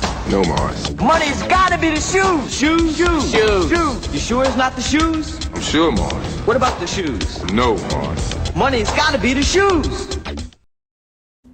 So, right there, they were calling him the best player in the universe. He wasn't winning championships. He wasn't a champion in it. If I'm correct, those were the 7s or the 6.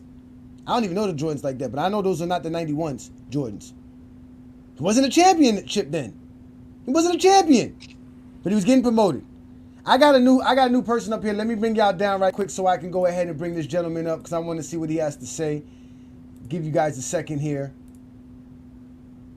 Shout out to you. Scottie Pippen is something. Thank you for joining me here on the Friday Night Exposure. What do you got for today's topic, sir? Yeah, man, appreciate you for having me. I feel like there's a legitimate case for anybody in the top 5 or 6 to be considered the GOAT. Wilt Chamberlain, Kareem, Bill, Mike, LeBron, Magic. Okay. Michael Jordan, I agree to everything you're saying about Michael Jordan. I mean, he was the most marketed and most recognizable basketball player to date. I think LeBron James' span of a career, him passing Kareem, and just everything he's done thus far in the league is comparable to a Michael Jordan career. The way he's carried the league, I mean, he's just been everything and all around, probably top 10 in a lot of different categories, all these things. So I just think the greatest of all time, it will always be up for debate. Michael Jordan will always be up there. I think LeBron's got a strong case, and but it will always be up for debate. No, you spoke nothing but facts there. The 5 names, including Magic, that you added on top of that, are players that we consider to be in the GOAT debate as well. We talked about it on Sunday's show where we were saying if you're not better than Kobe Bryant, you can't be in the GOAT debate. So he's kind of like the gatekeeper for anybody in the GOAT debate. So if you're better than Kobe, you can be in the GOAT debate. But again, yeah, all those guys have a say-so because they're all great, and it does depend on how you measure greatness. But we all know Jordan fans don't measure greatness like everybody else does. They like to include the stuff that Nike told them about Michael Jordan. Because they're quick to tell you Michael Jordan never promoted himself as the GOAT, but Michael Jordan sitting around here got it on his sneakers.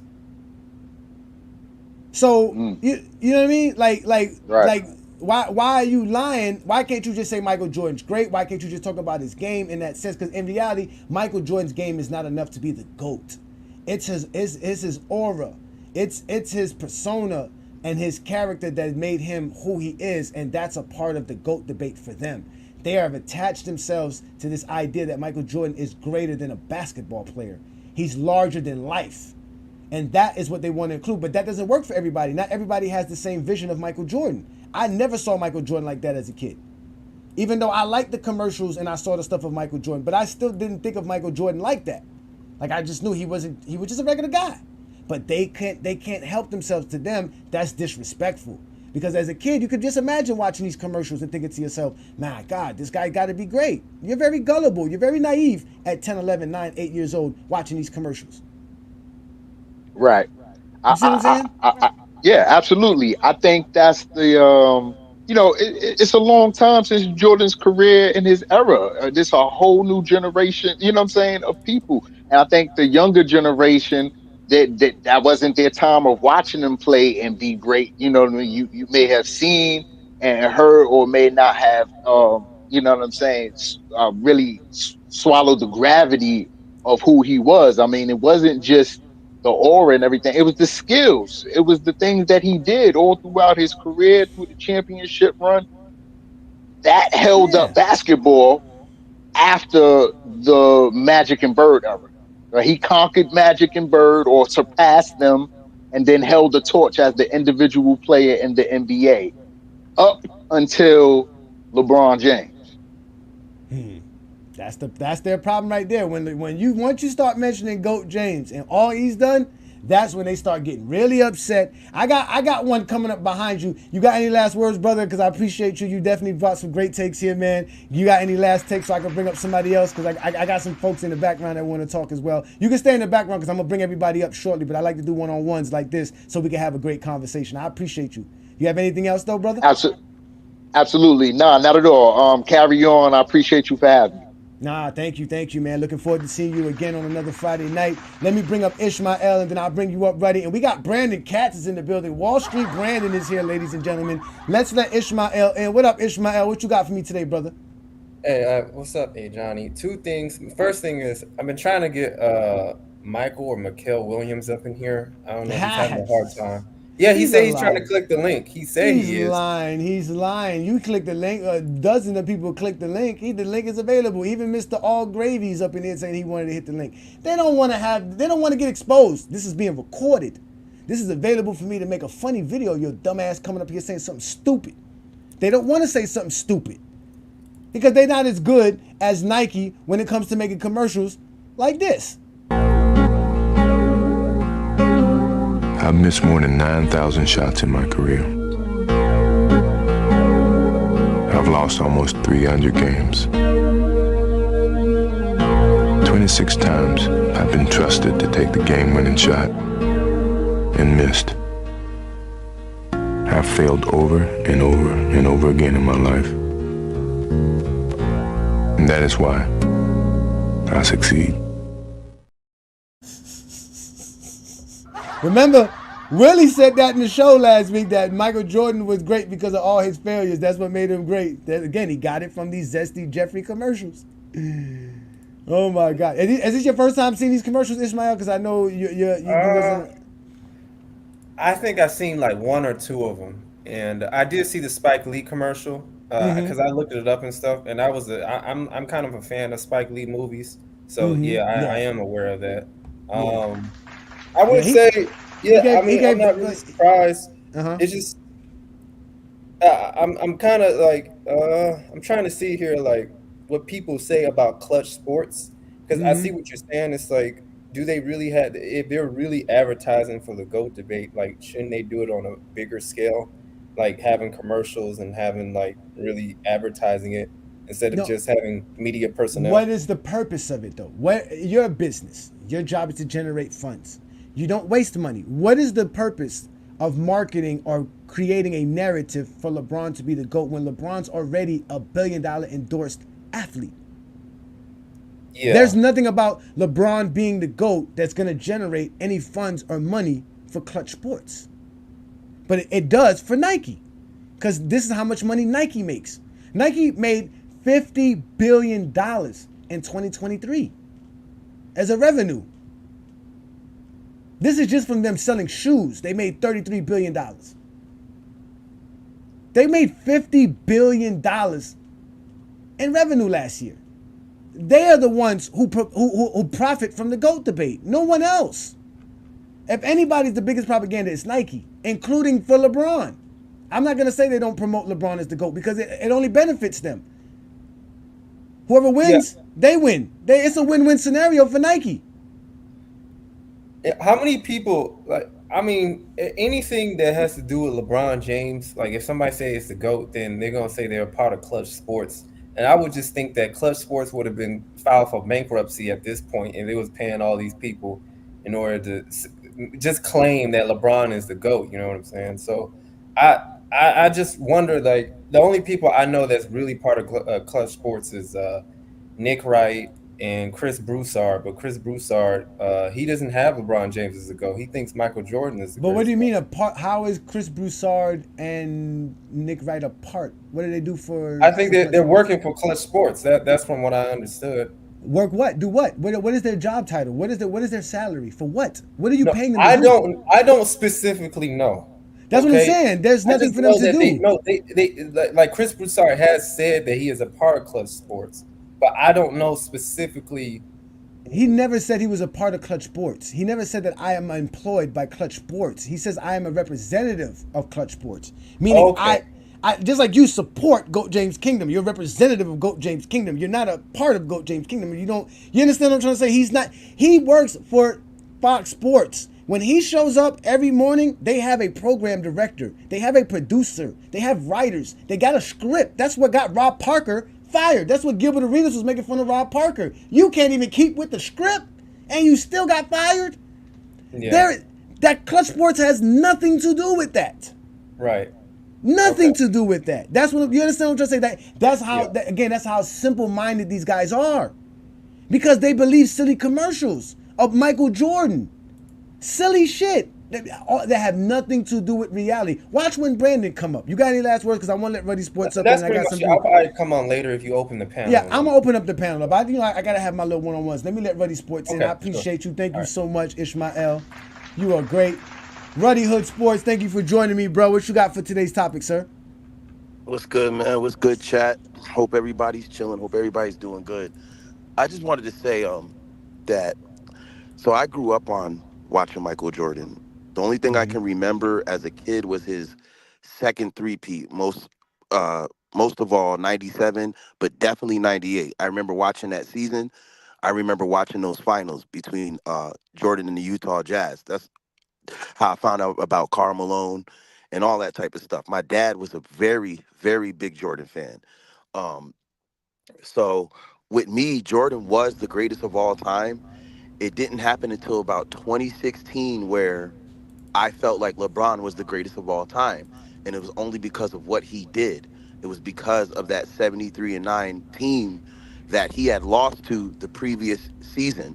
And then to be down 3-1 against that same team after already being the underdog, everyone favoring Golden State, then to will your team into coming back down 3-1. For me, he became the greatest. See, I felt like Jordan did great things during his career, but he hadn't done anything greater than 2016. It wasn't just him. No one did anything greater than 2016. So for me, growing up in a Christian home, this debate almost becomes reminiscent of the Christian versus atheist debate. It's like, in order to love God, you got to hate the devil. And in order to love Michael Jordan, you got to hate LeBron James, to the point where they start to move away from stats, to the point where they start to move away from longevity, to the point where they start to move away from the achievements, the accolades, the entire body of work. We have to understand that LeBron James' body of work is so great that I got into an argument with ChatGPT to the point where ChatGPT told me, well, we basically don't look at stats this way. Like, get out of here. Either be an AI and tell the truth or don't.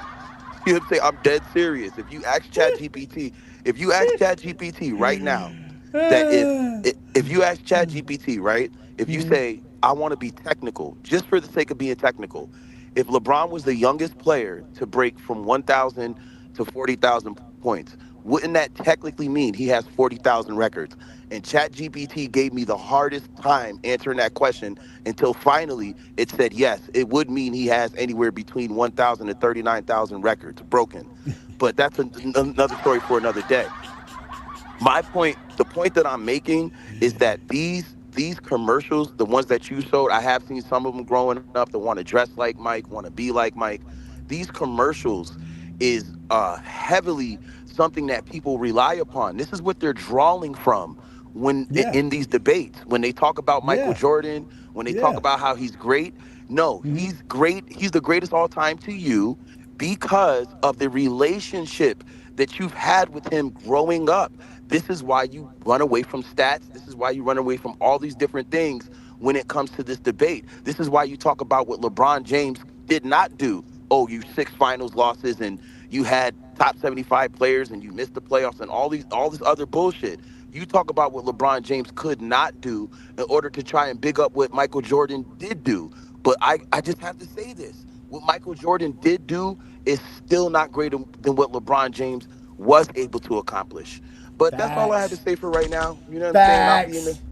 I hear you. I'm about to. You listen. Everything I see y'all in the comments mad at what Ruddy Hood Sports is saying. But trust me, I appreciate you, Ruddy Hood Sports. Trust me, when I bring up Brandon Katz, and y'all sitting here thinking we hear everything. Everything that we tell y'all, like Ruddy Hood Sports is telling you, we hear it. If you haven't heard it, if you're one of these idiot fools out here, and you're an adult that believes that LeBron James is somehow greater than Michael Jordan, then you are the equivalent of an adult believing in Santa Claus still. A few moments later. Michael Jordan made us believe that we could fly. What? This is what we believed when we watched Michael Jordan. This is why you wanted the Air Jordans. You thought that you could fly with the Air Jordans on. You see that? That's a stupid bitch. Michael Jordan's greatness, the Air Jordan, in the air, the creativity, the poetry in motion, You put those sneakers on and you thought that you could do what Michael Jordan was doing. You wanted to be like Mike. Ladies and gentlemen, that was one Zesty Jeffrey at his finest. We have another one coming up for you right now. He's the MJ Police. His name is Brandon Katz. Hey, you. Where are you going? I'm going to mind my fucking business. That's where I'm going. Do you have a problem with that, officer? Again with the questions. What is this, Jeopardy? No, it ain't Jeopardy. It ain't Monopoly either. And I ain't going to jail. Freeze! Freeze! Goddamn, you all sound like a set of bookends, man. Put your hands on top of your head. Shh. Top.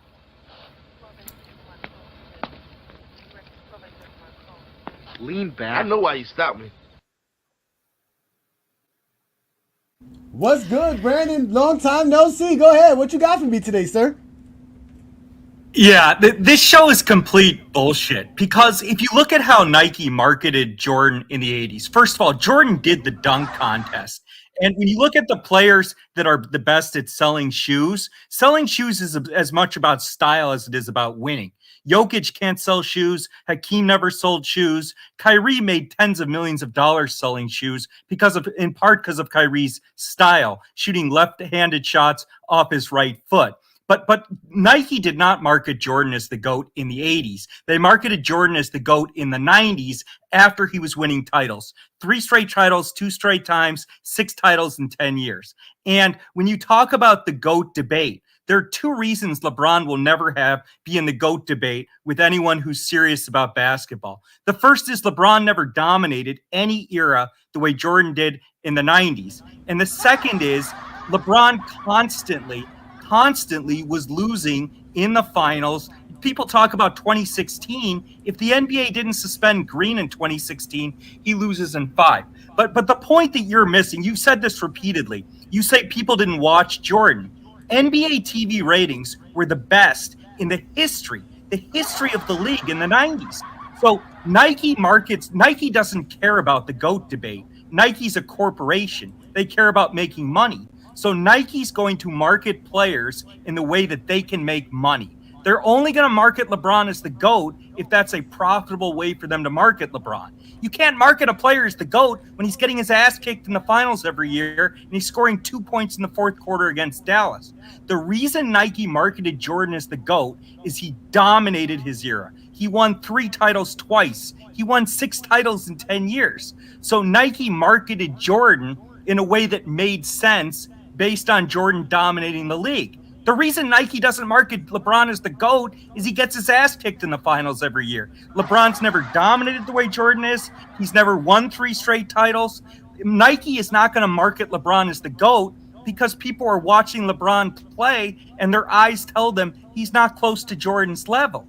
Again, Nike marketed Jordan as the GOAT in the 90s because that was the best way to market a player who was dominating the league. There's no era anyone can say LeBron dominated when he constantly needs Ray Allen bailouts and the NBA suspending Draymond Green just to win 4 titles, switching teams every 5 years. Again, you said this repeatedly, people didn't watch Jordan. You can Google it. NBA TV ratings, even compared to today, are the best in the history of the league in the 90s. So people's eyes said Jordan was the GOAT. It wasn't commercials or marketing, it was their eyes. And Nike marketed Jordan in the best way that they could make him profitable, and that was marketing him as the GOAT. With LeBron, Nike never saw it profitable as marketing LeBron as the GOAT because he didn't dominate or win at anywhere near the level or with the consistency Jordan did. And LeBron has Klutch Sports paying Nick Wright, paying Shannon Sharp. LeBron doesn't care about making money. He cares about his ego. As a narcissist,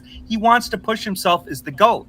And so LeBron has an entire agency pushing him as the GOAT, and he still can't make the case the way Jordan did by dominating in the 90s. First off, ladies and gentlemen, that is Brandon Katz at his finest. The gentleman can't help himself. He's an habitual liar. First, let's start off with the NBA TV lie. The NBA TV did not start till 1999, and it started on NBA.com as an internet. But TV ratings were the highest in the 90s. Again, you said NBA TV was at its highest rating in the 90s. That's exactly what you said. Sit your dumb ass down. What you just said is one of the most insanely idiotic things I have ever heard. Everyone in this room is now dumber for having listened to it. Sit your punk ass down. That old bullshit. Y'all knew it was coming. I knew it was coming. I let him go off. I literally let him go. He can't help himself. This is why you get put in the dugout. I really need a picture of you to put you right next to Michael Jordan. You want to sit next to Michael Jordan this whole time. That's what you really want. That's what you showed up here for. Shut up, bitch. Sit your ass down. The NBA TV didn't start till 1999, and it was online. So that means there was nobody watching Michael Jordan on NBA TV during the 90s. That's a lie by you. A big time lie by you. Then you said Nike was marketing Jordan and they were selling sneakers and it was a phenom because he was winning. Lies. It was because of this.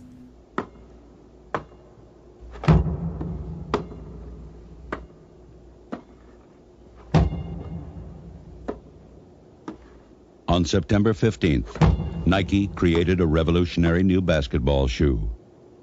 On October 18th, the NBA threw them out of the game. Fortunately, the NBA can't stop you from wearing them. Air Jordans from Nike. NBA TV is NBA TV. Not the games, not television. He didn't say television ratings. He said NBA TV. That's an actual thing. Even if you want to say television ratings for the NBA was higher in the 90s, so was everything for television in the 90s. There was nothing bigger than TV in the 90s. We talked about this. That's why the commercials for Michael Jordan like this when he was losing was so important. Yo, Mars Blackman here with my main man, Michael Jordan. Yo, Mike, what makes you the best player in the universe? Is it the vicious dunks? No, Mars. Is it the haircut? No, Mars. Is it the shoes? No, Mars. Is it the extra long shorts? No, Mars. It's the shoes then, right? Nah. Is it the short socks? No, Mars. Money's gotta be the shoes. Shoes. You sure it's not the shoes? I'm sure, Mars. What about the shoes? No, Mars. Money's gotta be the shoes. Michael Jordan wasn't a winner here. He was nowhere dominant here. Nike was all day long. Here goes another commercial. This is the Michael Jordan first year because these are the Jordan 1s commercials. This is a Christmas commercial.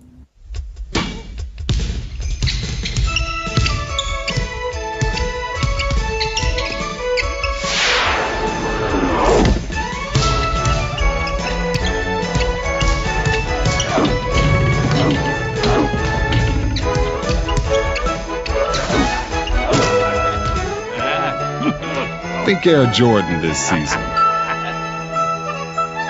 By Nike. That was the marketing plan. That's the idea. They're showing you how great Jordan is, not because of his games, because he can sell a product for you. You were not watching the games in the 80s. We know this. This is not a lie.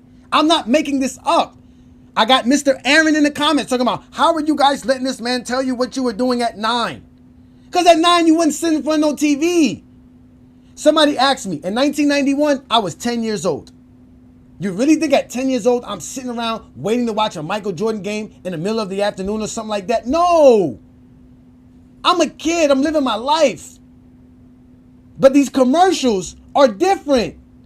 I'm not. That's what you guys are. You guys are lying. The games were not on television. I proved this to you. The NBA did not go national until NBC. That was in the 90s. CBS didn't show a live NBA playoff game until 1988. The NBA finals were on tape delay throughout the 80s. Why you guys can't accept the truth? These are all facts. Nike was promoting Jordan as this great phenom beyond basketball. It got so crazy for Michael Jordan because of the Nike ads and the Nike promotion and propaganda around Michael Jordan. He had to tell y'all commercials and talk to y'all like this. What if my name wasn't in lights? What if my face wasn't on TV every other second?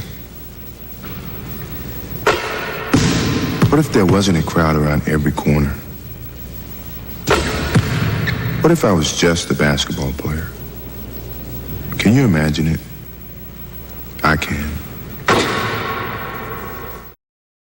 Michael Jordan wasn't loved because of basketball. He was loved because Nike was making you think by putting on his sneakers that you yourself can be somebody. And in the 80s, being somebody meant something. You don't remember? Jesse Jackson had that saying, gotta be somebody. You gotta be somebody. You are somebody. That was life back then. You guys don't remember this because you were kids.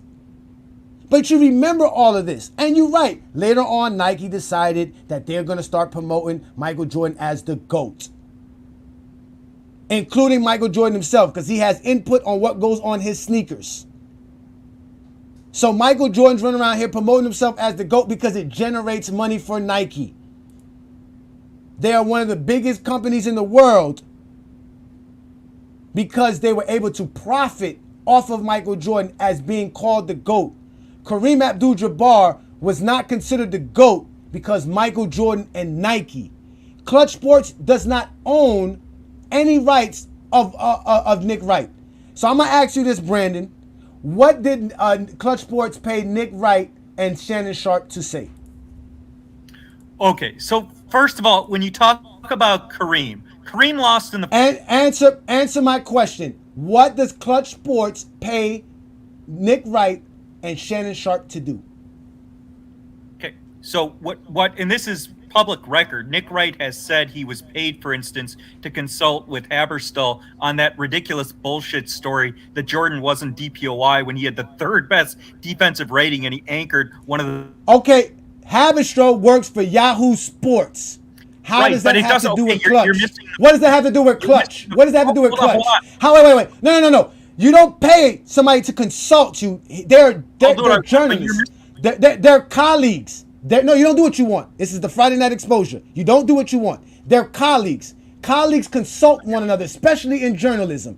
There is nothing wrong with Tom Haberstroh reaching out to Nick Wright about an article that's dependent on the GOAT debate, which is what Nick Wright does. So that's not, he didn't pay him for that. How much money is Klutch Sports paying Tom Haberstroh to pay Nick Wright for an article on Yahoo Sports? Okay, you keep muting my mic. So here's what I'm asking you to answer the question. Answer the question. I'm gonna keep muting because you've been going on and you don't let me speak. So I need you to stay of course because I got other people that can talk. All you do is come up here and lie. You've talked for the last Answer 10 my minutes. question. Answer my last. You know what? Let me let Peter up because Peter's probably better than you in this situation. Peter, thank you for joining me.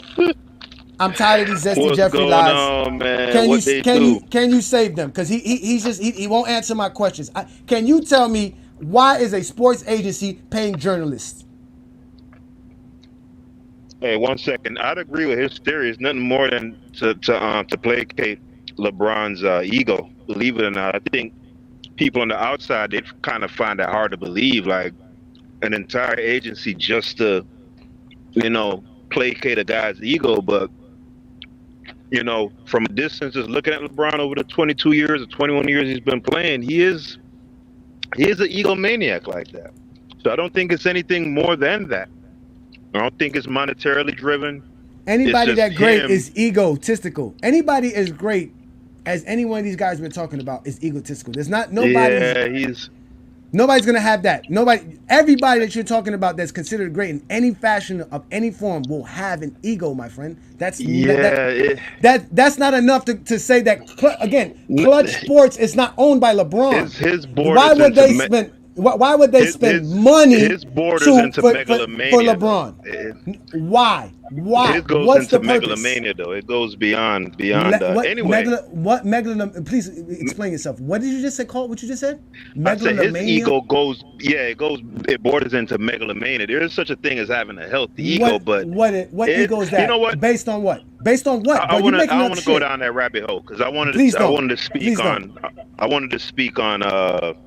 make a couple points in regards to Jordan being seen as the GOAT. I I would say, the case that you're making is that it's mostly driven by Nike propaganda. But Completely. my two counters to that would be when Larry Bird made the statement that he was in God in basketball shoes, essentially, by default naming him the GOAT after that 86 series, right? Why do you guys do that? Why do you guys paraphrase people's words? If Jordan is God and I swept him, what is Jordan the GOAT at? That's not him saying the GOAT. The same way him saying I'm a representative of Klutch Sports, right? That's not him saying I'm getting paid. No, God is not that. That's not. And he said that. God, he said that when he was retired. God is a supreme being, though, right? No, he's talking about basketball. Trust me, Larry Bird does not think Jordan's a supreme being. He just said he was great that night. He just described Jordan's game that night. Basketball. That night, not Jordan in general. That night, Jordan was like God. He was unstoppable. He was unbelievable. Right. He was and then what was that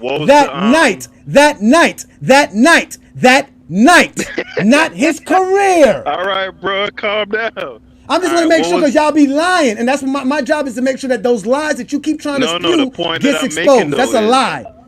The point that I'm making, though, is, early in Jordan's career, prior to the winning, it was his otherworldly stats and output that made people initially start making those arguments. What's the Bob Knight quote? I don't know it off the top of my head.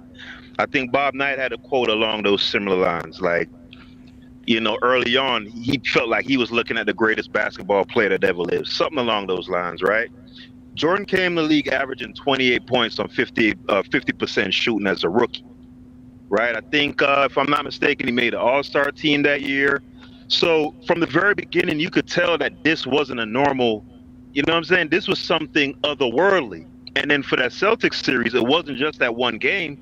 The man averaged 45 points for that series, shot 50%, averaged, I think, like 6 or 7 assists, 7 rebounds. So when you looked at guys like Magic and Bird, who were the standard at that time, right? And then you see this young guy having that sort of statistical output, and then on top of it, having a defensive output also, it boggled the mind. It blew you away. False. That wasn't marketing that. It's not marketing that made you. It's what he was doing on the court. No, it's all false. Everything you're saying is all false. Everything What, the 45 points a game in the 86? Michael Jordan was drafted in 1984. Right. His first season was 84, yes. 85. And guess what? In 1984, Michael Jordan was selling 1 million shoes because of commercials like this.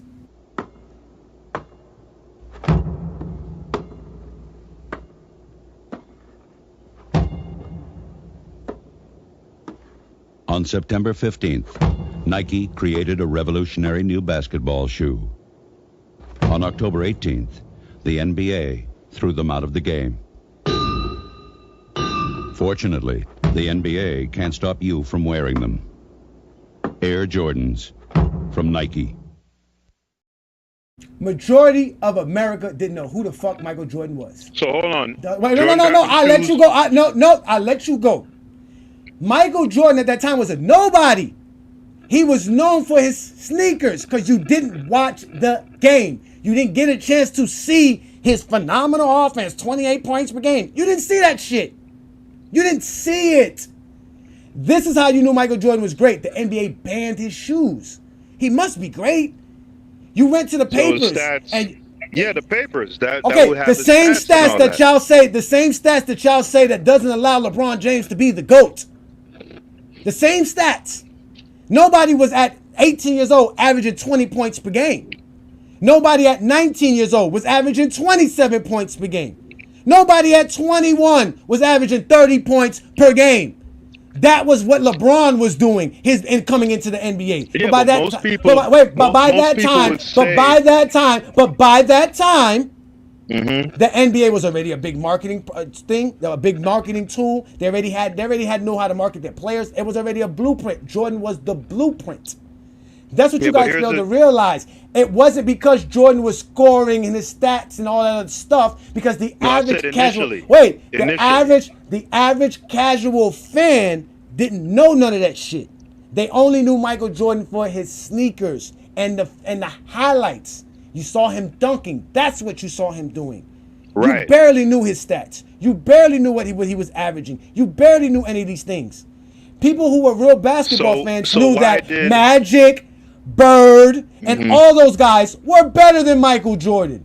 Nobody was sitting around here talking about no rookie Michael Jordan being better than Magic or Bird in 85, 86, 87. No. But from Bird's words, it gives me the impression that he believes Mike was better than him From in 86. Nike, because that's a Nike promo. All this is Nike. It all comes from Nike, major media The God in outlets. basketball shorts, that's all a Nike thing? Where did you get it from? I heard that from a Bird quote. So you're saying where Bird did was you hear the Bird quote from? Where did you get it from? I don't know. I read it. Exactly. I read You don't it know numerous nothing. Places. Where did you read it? Where? I don't know. Online. Where I've did heard he it on say it? sports shows. I've You heard know it on exactly. ESPN. You heard it through the propaganda of Michael Jordan being the GOAT through Nike. Nike is paying for this.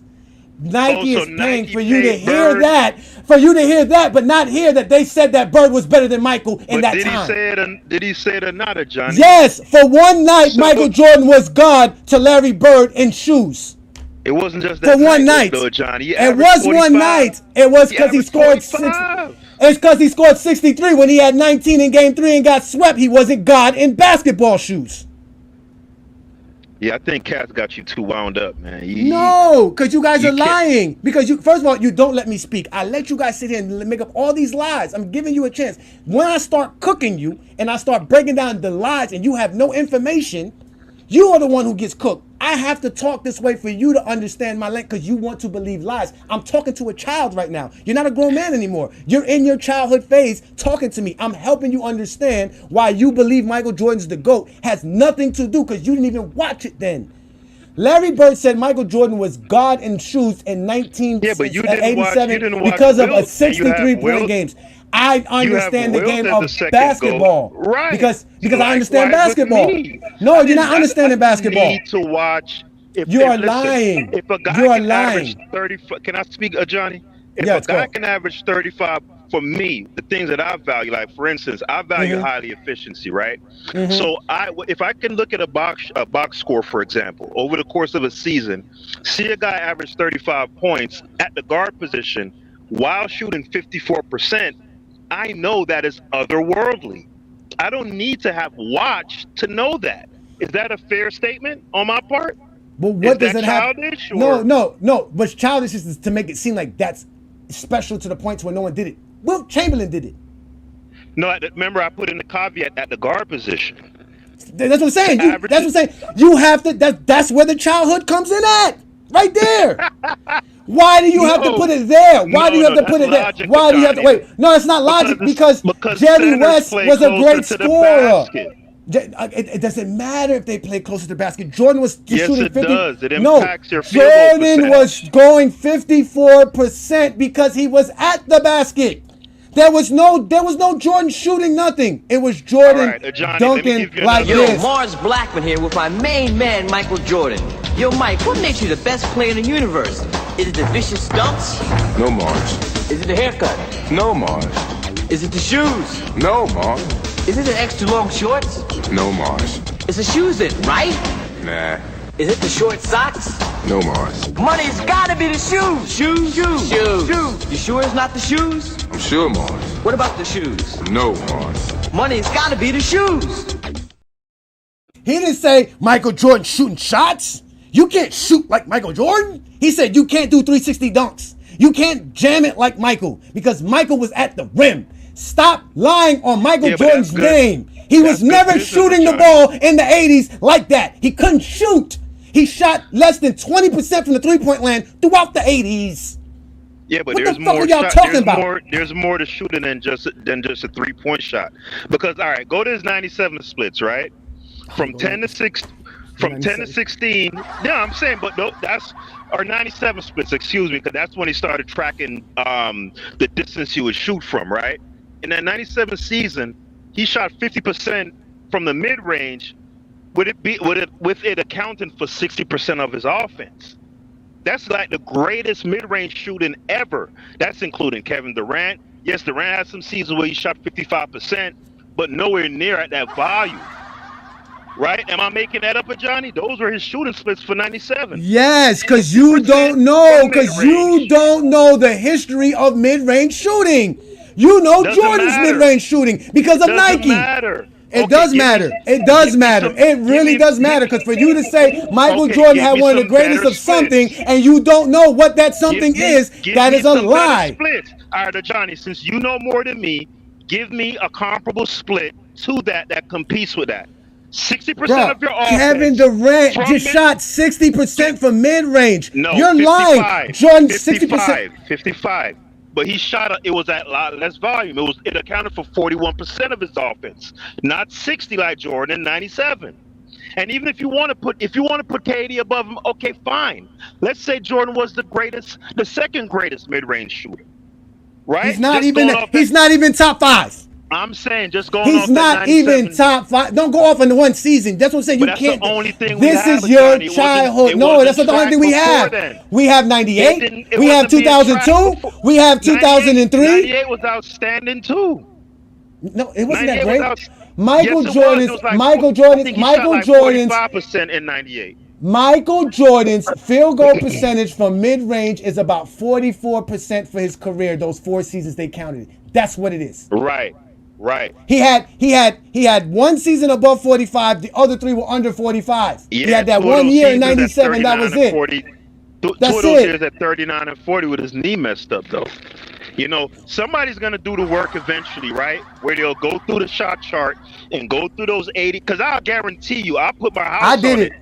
I did it. No, you didn't. So I did do it. So hold on. I did do it.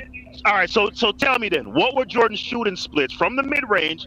So 10 to 16 and 16 to 23 feet for 16 to 23 feet is not mid range. Yes, 16 to 23 feet is not mid range. Right, so you taking a 20-foot jumper is not a mid range shot. That's called a long range shot. So we all know what do you want it's 10 to 15 feet for mid range. Fine. 10 to 15 feet. So what were it was 44? It was 44% for his career. You won't even let me finish asking a question.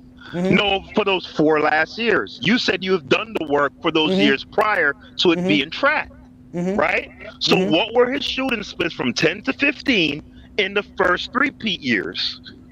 The first 3-peat years? Yes. You don't know because it wasn't tracked. I know it wasn't tracked. That's what I'm saying. Okay. Listen. No. I didn't make it up because you're looking for something to catch the exposure, but you can never do that. You gotta run faster, nigga. Run faster because you ain't gonna catch me. I'm talking about me taking my time out to go do the charts, to actually go take the time and look at a basketball game. 4 years? See, look. I'm just trying to get some clarity. What are you talking about for the last 4 years of his career? You're referring to what years? Shut the fuck! Shut. Did I say no? Oh shit! Say it again. Say something else. Oh, say something else. Say something else, nigga. Sit your ass down. Bruh, this is why I get the way I get with y'all, man. Y'all didn't notice I was cool until the Zesty Jeffries showed up with their bullshit. Nigga, I did the research. I went and watched basketball games. That defense you talk about Michael Jordan was playing was fucking horrible. He had fake steals, fake blocks to win Defensive Player of the Year and to win an all-defensive selection for the first time in his NBA career. Michael Jordan was horrible at defense. He could not keep up with his man. He was getting torched left and right. Lamont Ben put up all kind of numbers and showed y'all this shit. Michael Jordan's is not that dude that y'all keep trying to push on us. Stop it. I'm not falling for it anymore. It's not that. He was a great basketball player. His mid-range shooting does not make him the greatest player of all time. This is also another Nike propaganda. The mid-range shot has been around forever. Sam Jones, Gail Goodrich, Jerry West were all great at the mid-range throughout the 80s. Bernard King and Adrian Dantley, Alex English, all the great scorers were good mid-range shooters when you talk about non-big men. That wasn't Michael Jordan. That's why Jordan was separated. That's why he was different. Because Jordan was scoring at the rim. Majority of guards couldn't get to the rim because they did not have the athletic ability to leap over people like Michael Jordan can. So Michael Jordan's majority of his baskets, when you're praising him during the 80s, was him going to the rim. And to deflect that, you jump to 1997 when Jordan did not have the athletic ability to get around anybody and get to the rim as much. And he was below average at the rim during that time with the numbers available to us. We know this because I did it. Like I told you, I charted Michael Jordan's shots in 1980s and show you where he was shooting the ball from. 60% of Michael Jordan's shots, and in those games that I watched, which was 10 different Michael Jordan games, were in the paint. Michael Jordan wasn't shooting no mid-range jumpers in the 80s. You guys don't know Michael Jordan's career. All you do is come up here and lie. And this is why you get to sit in the dugout, because that's all y'all good for. It's just a fucking lie. Sit your punk ass down. That old bullshit. Man, sit your dumb ass down. What you just said is one of the most insanely idiotic things I have ever heard. Everyone in this room is now dumber for having listened to it. Again, Michael Jordan and the phenom that he is and everything that everybody's talking about started with commercials like this. Maybe it's my fault. Maybe I led you to believe it was easy when it wasn't. Maybe I made you think my highlights started at the free throw line and not in the gym. Maybe I made you think that every shot I took was a game winner. That my game was built on flash and not fire.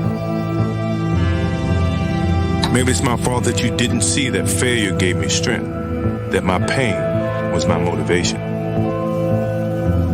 Maybe I led you to believe that basketball was a God-given gift and not something I worked for every single day of my life. Maybe I destroyed the game. Or maybe you're just making excuses.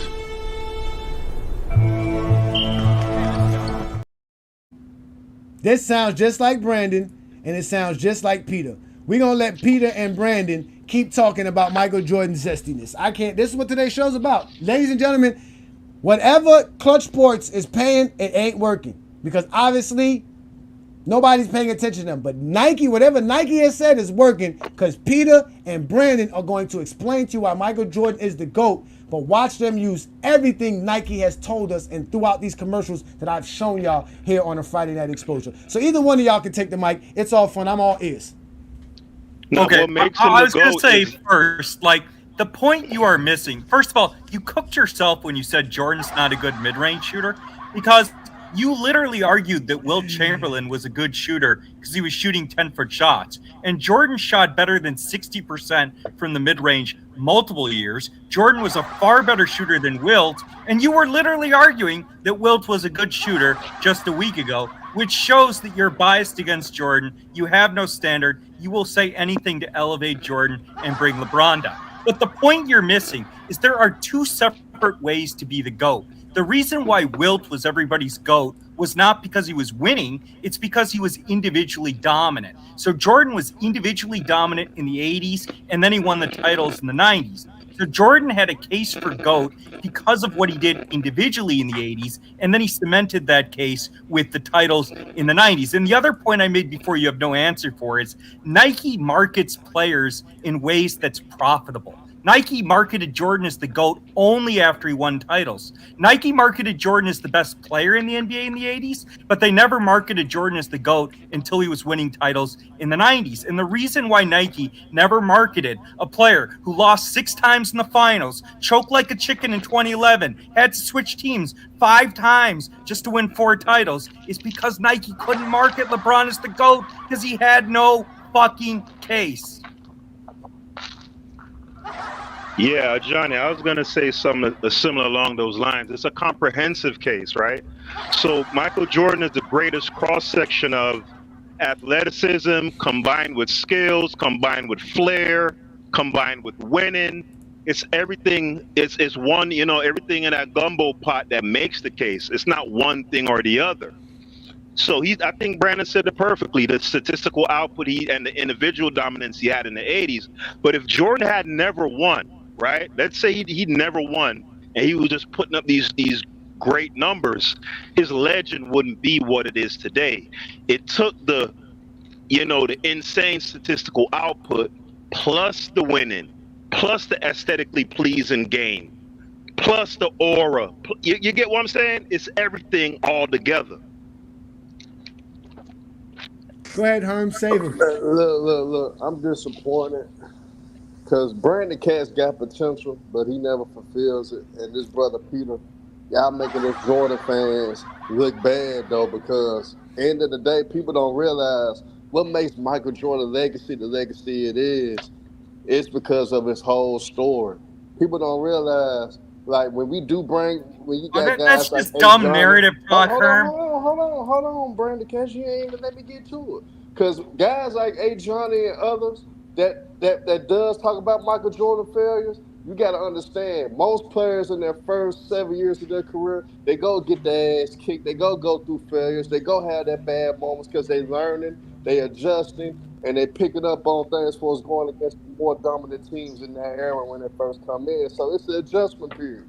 We understand that. So instead of embracing that and understanding that and accepting these failures, we sit up there and want to bring up other things to try to combat that. And that's where they trap us at, because now we want to bring up the numbers that he Nah, did but in the Herm, 80s. how does that Hold counter on, what I said though? We said, though, Peter. Hold on, though. Go ahead. Nobody said Jordan was winning in the '80s. Herm, you're not even listening. No. What makes Michael Jordan legacy the legacy it is, because after he kept getting his ass kicked in the 80s, losing to the Bucks, losing to the Celtics, losing to the Pistons, especially the Pistons. He was getting better and better each year. He learned from those mistakes, and when he finally did get over the hump, it was no looking back. So that's what makes his legacy the legacy. I don't see the it big is. difference between what you just said and what I just said. Nah, I but just no, said but what I'm if saying it weren't when you're saying Herm just wants to argue today. Hold on, real quick. Him getting over that Pistons hill, particularly, right? That's a compelling story. I get that part of it, right? Hard-headed, man. But there's no difference between you saying that and me saying him being the spearhead of two different dynasties. We're saying the same thing. No, we not. Because end of the day, we spew and we try to ignore what did happen in the 80s. What did go on with Michael Jordan for his first proportion in his career. We don't have to. Yeah, but that wasn't because of Jordan. That was because of the team around him. Hold on, Herm. Let me ask you a question. That's where you fucking up. Herm, who was a better player than Michael Jordan in the late '80s? Name it. Who was better than Jordan in the NBA in the late '80s? Name the player. Oh my Jordan God. was dominant even before he won titles. Magic Johnson. Magic Johnson. Magic Johnson. So 87, 88, 89, individually, Magic Johnson was better than Michael Jordan. That's fucking horrible. Kick Herm off the fucking between 1987. Wait, listen. 1987, 1988. 1989, 1990, he won what? 3 MVPs Does in the Herm league? agree He with won that? 2 championships. Karl Malone won. Yes. Karl Malone and Charles Barkley. I want to hear Herm's opinion. We got your opinion, Ajani. Herm, do you agree with Ajani? Hey, Johnny, Michael Jordan was the best player. For the last 2 years in the 80s. Right. Michael Jordan dominated his era far more than LeBron ever did. The only reason y'all thought that because y'all saw silly commercials like this. Yo, this is Mars Blackman, and this is my main man, Michael Jordan, and this is a pair of tight Air Jordans from Nike. This is something you can buy, and this is a patented, vicious, high-flying 360 slam dunk. This is something you cannot do. Let me repeat myself. This you can buy. You cannot do this. Can.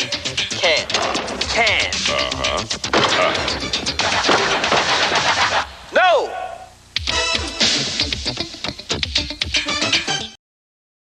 Ajani, I have what y'all did. Ajani, are you saying when Jordan averaged 37 a game, he's MVP in DPOI? You're saying Magic Johnson was better than Jordan in '88? In 1988, when Michael Jordan was getting fake steals and getting fake stats, that Magic Johnson, not that year should have went to Bird. Bird should have been the better player. But was Magic better than Jordan that year, yes or no? Again, I'm answering your question. Oh, come on! You're not a politician. Answer the question. It's yes or no. It's not multiple choice. It's yes or no. But I just want. Oh, you won't answer the question. Hey, but look. I will answer the question. Again, 1987, it was Magic. 88, it was Bird. 88, 89 was Magic. 90 was Magic. Wait, you're saying Are we Bird gonna was keep better talking than this? Jordan in 88? That's absurd. Jordan Bird got fake stats. Jordan got And scoring fake, was fake too? stats. Fake. It doesn't matter. Scoring is not what got him the MVP. You're not and the Defensive keeping it Player of the real, Year. man. I You're am not keeping it real. bro. Jordan scored 37 points per game the year prior and wasn't the MVP. He was begging the media to give me some attention. I mean, I'm great.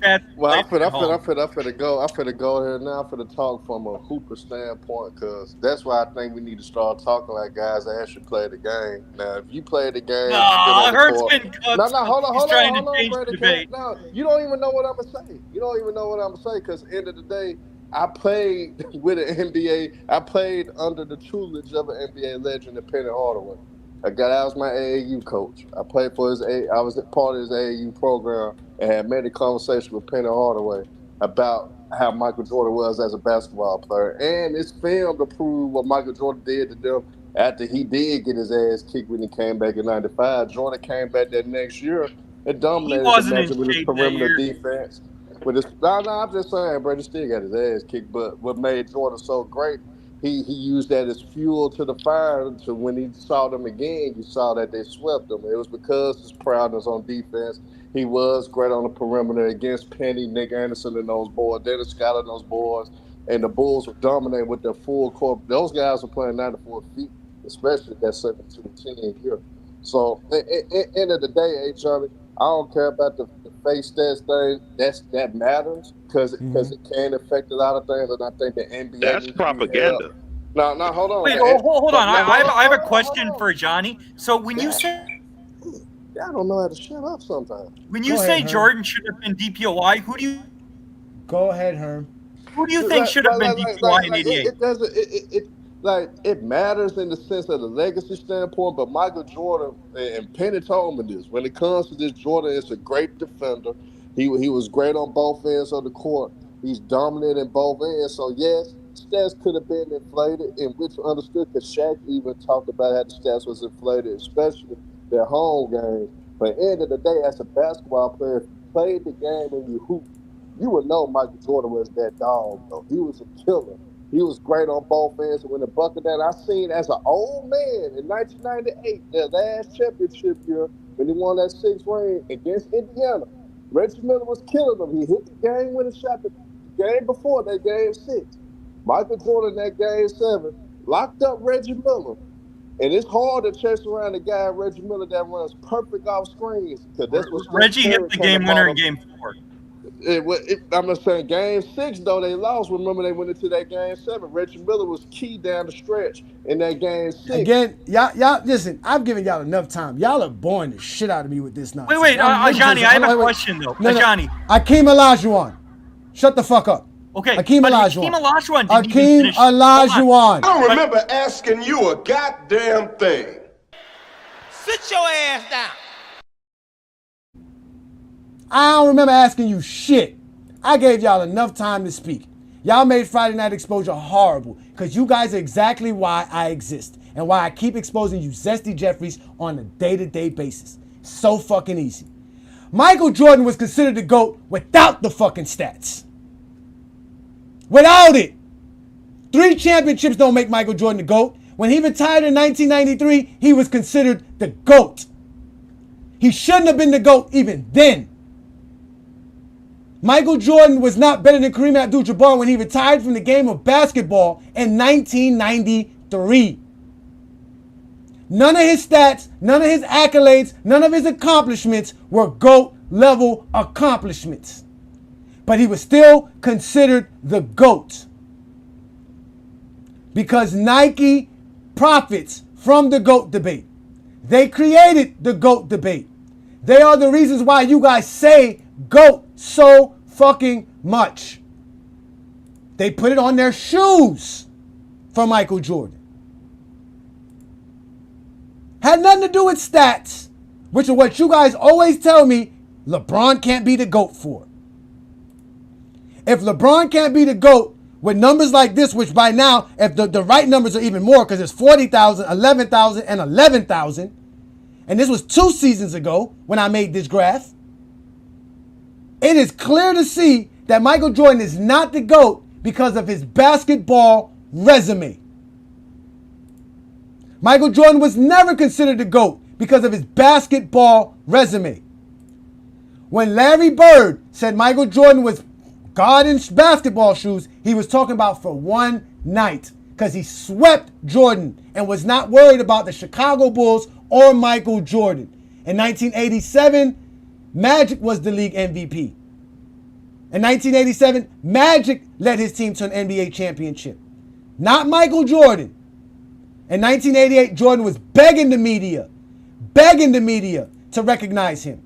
Shout out to you, Rudy Hood Sports. I'm going to bring up all you guys in a second.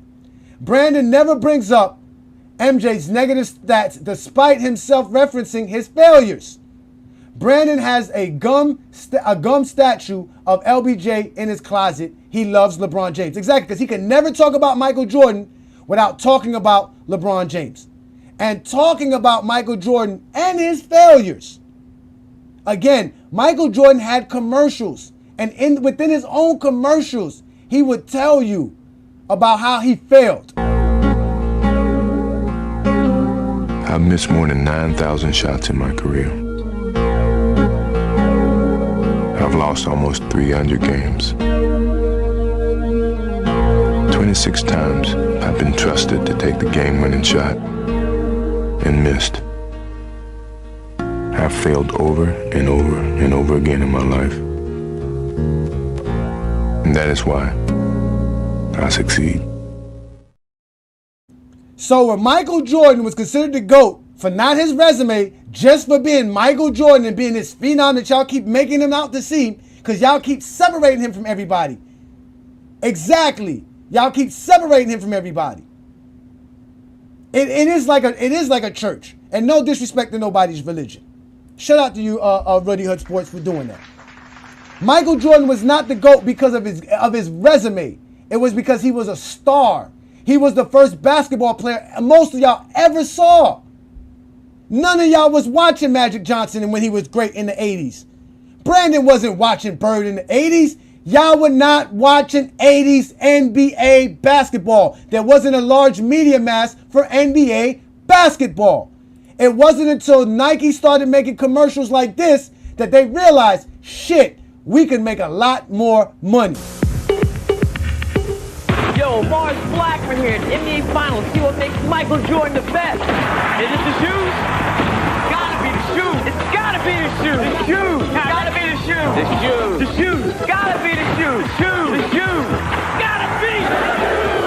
It's gotta be the shoes. The shoes. The shoes. The shoes. The shoes. The shoes.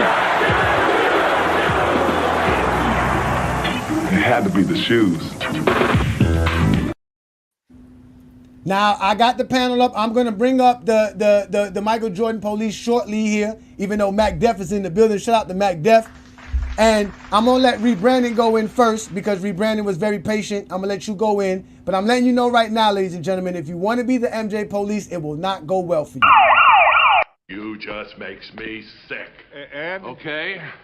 I'm just John Q. Public now. It's just you and me. Mono a mono. I'll teach you to pick on a helpless invalid.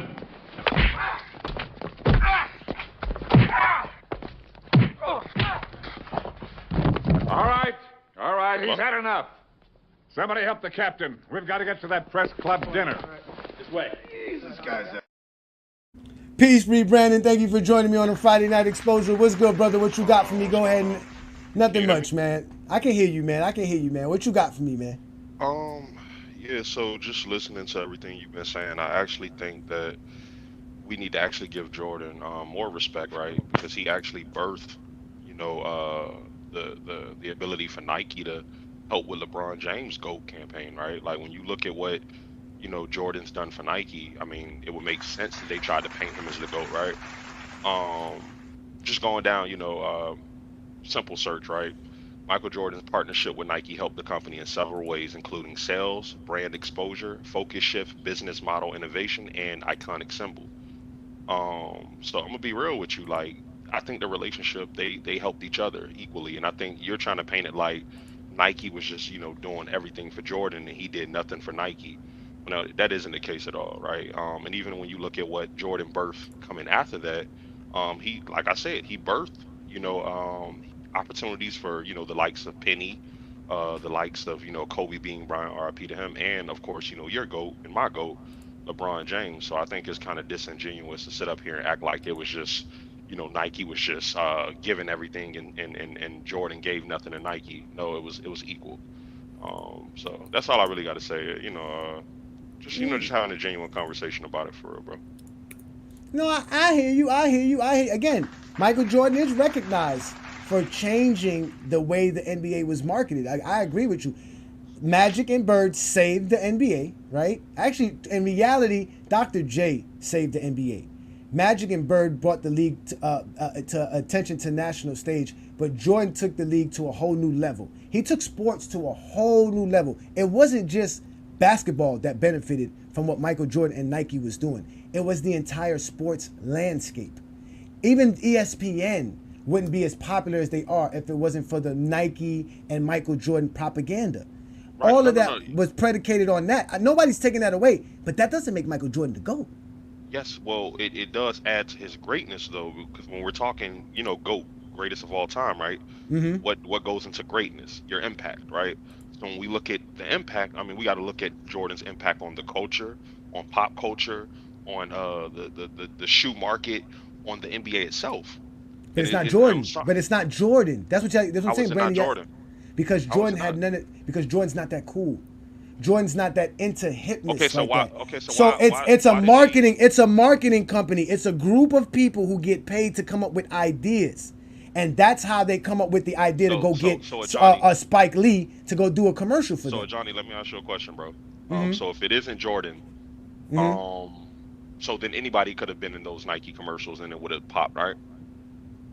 If Magic was there, it would have been like that as well. Yes, I agree Green with that. And all them guys like no, nobody's again. Now, mind you, wait, hold on, wait, no, mind you, because this is where you guys got to get to this. Understand this. Nike had a contract or a bonus for Michael Jordan if he averaged over 20 points per game, correct? And then he also had an extra bonus if he made the All-Star team. You know that, correct? I'm learning that now. Go ahead, listen. Okay, so they understand marketing. They understand it. That's why he was froze out in that All-Star game, because when the league banned him from having his shoes, and Nike said we're going to keep paying the fines for him to do it because they saw how much shoes he was selling. That's what you were saying. Now they got extra funds. They got extra money now because Nike was already making money. They were known for selling track shoes. They were their basketball department was failing. That was the problem. Now right, that is even still to this day. But I'm saying is even to this day, Jordan's only 10% of their revenue. Hold on, but Ajani, you said to this day, right? He's only 10%. Which of like what 30, 40 plus years later or whatever, 30 plus years later.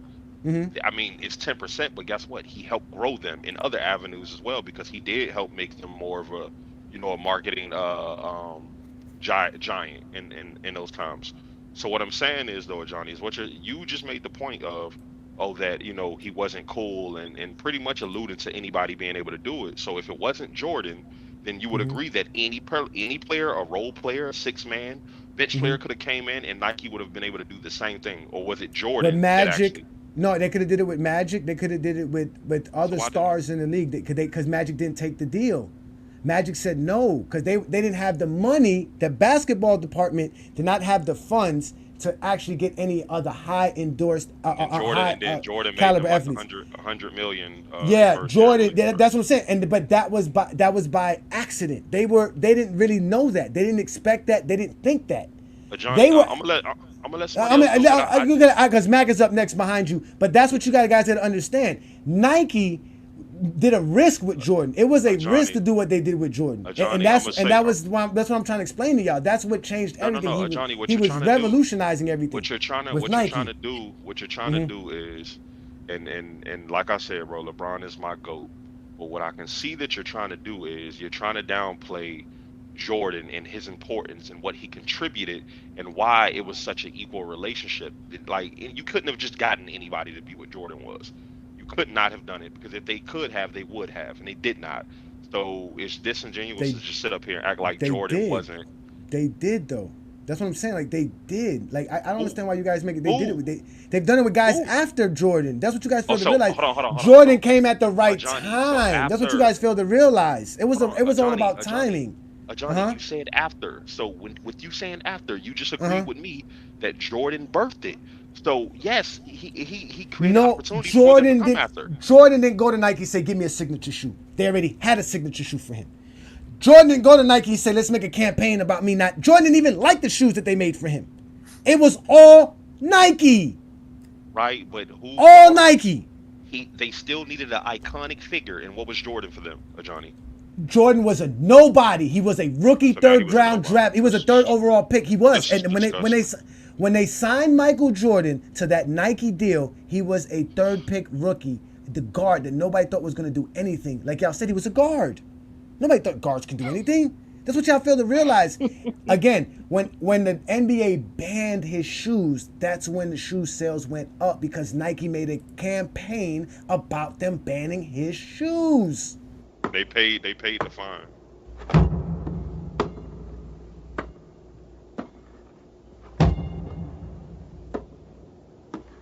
On they made a September campaign 15th, about it. Nike created a revolutionary new basketball shoe. Revolutionary On new October shoe. 18th, the NBA Never seen like this threw them before. out of the game. The NBA said it's not good. Fortunately, the NBA can't stop you from wearing them. Exactly. The NBA Air can't stop you from Jordans going to the store, standing in Nike. line, in the rain, in the snow, for Jordan sneakers in September. Oh wait, in September. The situation. NBA at the time, I believe, they said it had to be. That has nothing to do with Michael. Had nothing to do with Michael. That's my point. Michael was a nobody. He wasn't an all-star then. He was nothing then. It was just a rookie kid with a nice shoe that some reason the NBA don't want him to wear. And they used that as a marketing tool. That's what it was. Then eventually he made the All-Star game, and then the NBA said, we got to freeze this because we can't have him marketing some shoes. We can't have some rookie marketing shoes and selling stuff on our platform. Johnny, before we let Mac Devil go, just answer this question for me, bro. And nice show tonight. Shout out to everybody that came up. But so, would you agree that this relationship was equally beneficial for Jordan and Nike? No, Nike benefited way much more than anybody, even more than Jordan. Jordan should be actually richer. Jordan should actually have more stake in Nike. He should have more than what he has. So then I guess we can agree that Jordan made Nike what they are today. No, he's a phenom. I never said he wasn't a Good phenom. talk. I didn't say that, but it was all Nike. No matter what you say, it was all Nike. Go ahead, Mac. What you got for me? Nike was something. Nike was something before Jordan. You was nothing before Jordan. That's why you keep fighting for him, Brandon. I'm not talking to you. Props to Nike. Give Nike its credit for pursuing Jordan and signing him. Props to Nike for the marketing that they put behind Jordan. And props to Nike for getting the money and growing as a company. That's business.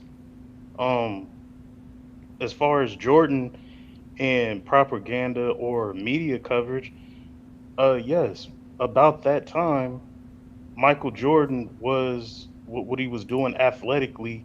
It was only a few guys in the league doing that. I mean, he won slam dunk championships. The propaganda was him like, we've never seen a guy like this athletic and doing what he's doing. That was a fact. You can see the highlights on that. You can see game footage on that. You can watch the All-Star Slam Dunk contest and what he was doing. So it wasn't cheap propaganda from Nike or they made him. Jordan was really doing what he was doing. Like, he was dunking from the free throw line. As far as I mean, congratulations on Nike and what Jordan was doing. As far as the GOAT debate, yeah, when he retired the first time in '93, yes, a lot of people considered him the greatest player of all time. And the stats and numbers that you put up, you didn't put up the 7 scoring titles, which ties Wilt Chamberlain for the most scoring titles. We were all, after the first retirement, we looked at Jordan as the greatest scorer that we've seen other than Wilt Chamberlain, just in So the first 9 seasons. so how is So he it better than wasn't Wilt? So how is he better than Wilt? Where? From because there. what we saw from Jordan from there was better playoff performer You didn't easily see Wilt, so how can you say that?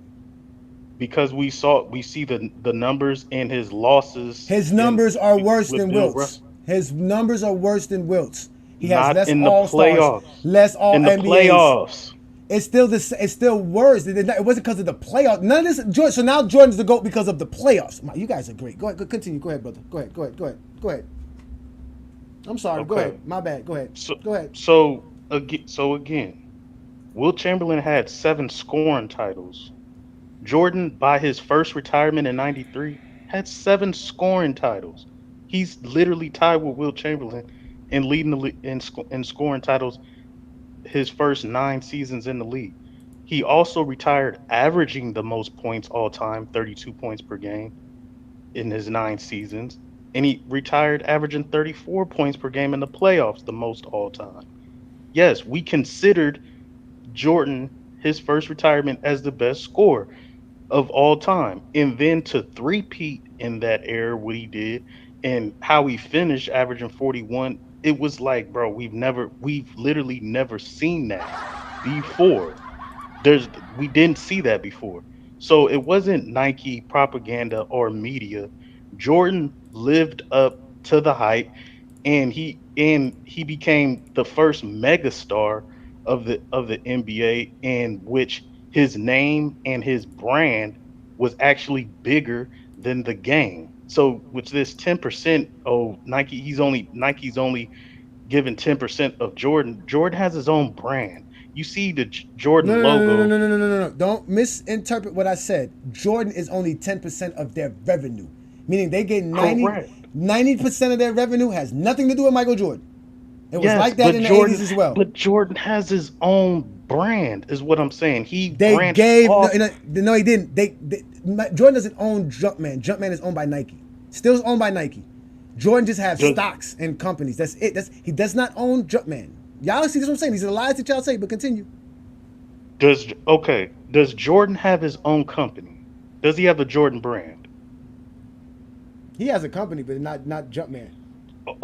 Okay. If Michael Jordan has his own company, we're talking business now. If he branched off from Nike and he has his own brand, yes, not only did he live up to the hype, he was a megastar, and his name and brand is considered bigger than the game itself. These are just facts. It These wasn't a are media all pushing him. He Nike lived up to it. propaganda. Nike propaganda. Everything you're saying is Nike propaganda.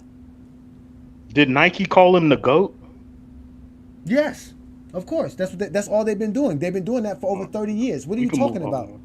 No, of course we can move You on can move because on. You got it. of course I got it. This is what I do best. What do you mean I got it? You ain't giving me nothing. You ain't saying nothing that's factual. All you doing is repeating Nike propaganda. This is what the whole show is about. None of y'all can tell me Klutch Sports propaganda.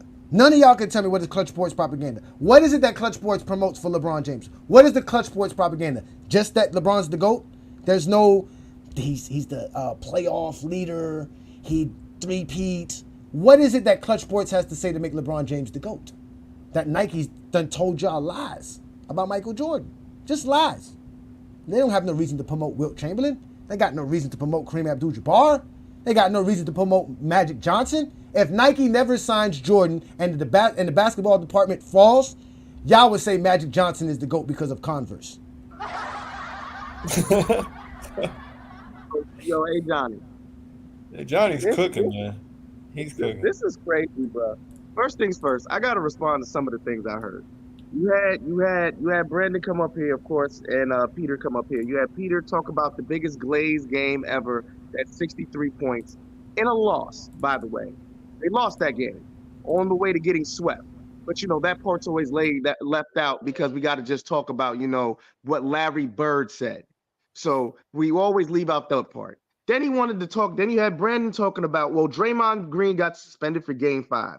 That means they had game 6 and a home game in game 7 to win, and they lost. We always forget that part. So if Draymond Green was so goddamn important, why didn't they win in game 6 or 7? I've never understood that. Like, these talking points need to stop. It's ridiculous, bro. Again, you're showing the media campaign behind him. It's smart business for Michael Jordan and Nike to do it. So to sit here and pretend like there wasn't this campaign behind him to push Michael Jordan so he can be larger than the goddamn game needs to stop. Can we stop that? Like, it was literally pushed for him to be larger than the game. And he's done. I'm not even knocking him for that. Get your money, homie. You did a great job. Nike, you did a great job. Great shoes. You muted, bro. You You muted, Ajani. You're muted. Matter of fact, they did it so well and so much against Michael Jordan's will. Remember, Michael Jordan doesn't like this because he was out here talking like this in Nike. What if my name wasn't in lights? What if my face wasn't on TV every other second? What if there wasn't a crowd around every corner?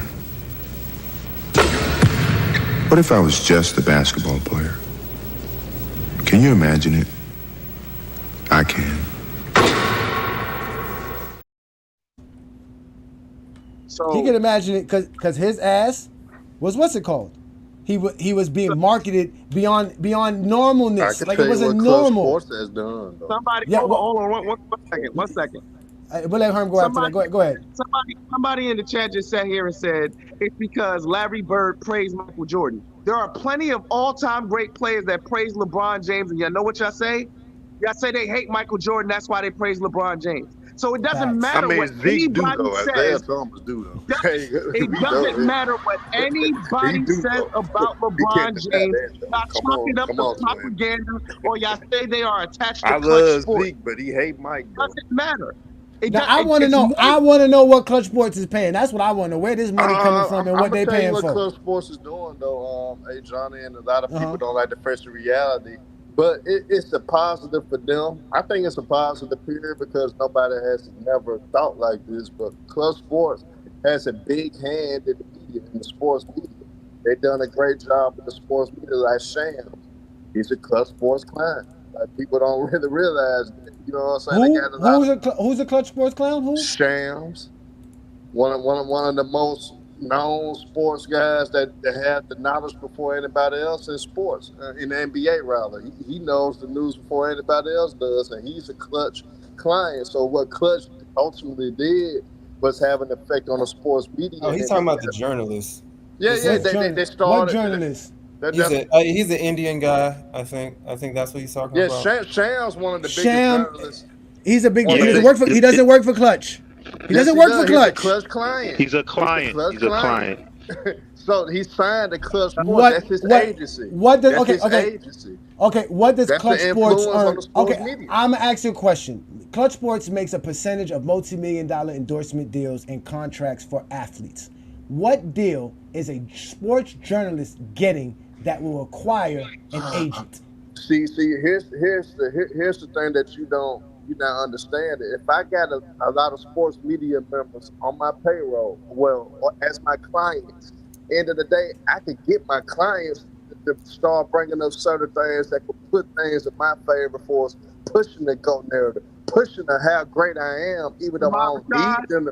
Even though I don't do that though. Yes, they do. Yes, they do. Brian Windhorst and all them do that. Brian Windhorst and all them do that. Yes, wait, do you guys understand to be? Wait. Do you guys understand to be? Wait. For you guys, do you guys understand? Wait. Do you guys understand? For you to be a prominent journalist of any sort, you must be a part of a media outlet. Do you guys understand? Klutch Sports is not a media outlet. So what you guys are saying, what you guys are saying is that Klutch Sports is responsible for getting Nick Reich hired at Fox Sports. They're responsible for getting Shannon Sharp hired at ESPN. They're responsible for getting Shams, who is a beat writer for some kind of outlet of some sort, which I'm guessing is, I think it's Fox, if I'm correct. They don't get jobs for journalists. There's no money in that. How much you think a journalist makes for them to have an agent? Why is Klutch Sports paying you a salary to work for another company? That doesn't make sense. Bro, These it's are rumors, man. These are they're sitting here rumors. saying this one beat writer is all that. You had Ahmad Rashad, who literally was assigned to cover Michael Jordan. Stephen A. Smith, who was assigned to cover Michael Jordan. Stephen A. Skip did Bayless, not cover Michael Jordan in his assigned to career. cover Michael Jordan. Stephen You A. had first motherfucking person he covered was Isaiah Thomas. If you know that, Are we And Allen really going to Iverson. see the straight and face and Allen make it Iverson. like That the was me Stephen has A. a No. pen guys he Jordan? You know who He did covered not Michael cover no Jordan? damn You know Michael who Jordan. covered Michael? Everybody. Oh wait, Michael Jordan no. dick. You know who covered Michael Jordan? Shut The that dumb shit. Chicago Tribune beat writer named Sam Smith. They paid for him to be an NBA accredited reporter, to be in the locker room. That's who pays a journalist, a media outlet. Nick Wright is paid by Fox Sports. Whoever he writes a column for, they pay him for that column. Klutch Sports is not a media outlet. They have no reason to pay somebody on their salary to just talk. It doesn't help them. Now, this is what they do have. It is very important for an agent to build relationship with the media because, again, you need to have a proper image for your client, which are your sports athletes. Your athletes, exactly. So, yes, Johnny, they have relationships with these guys. That's why Nick Wright will get a LeBron interview instead of Skip Johnny, Bayless. I never really think that. I never thought that NBC clearly pays on it. Ahmad Rashad. Hold on. Let's let Chicago Ishmael Tribune go. pays Hold on. I Sam never Smith. thought that clearly on it. Hold on. Go ahead, Ishmael.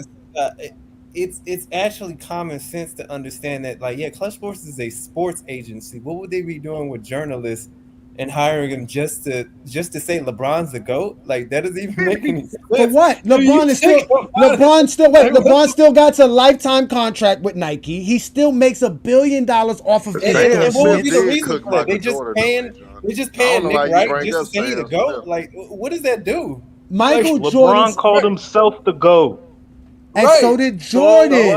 And so did Michael Jordan. So did right here. You don't think Michael Jordan has anything to do with this? That's desperate, man. That's not desperate. We've had Michael Jordan. We've had Michael Jordan say it. We have it. It's on his fucking shoes.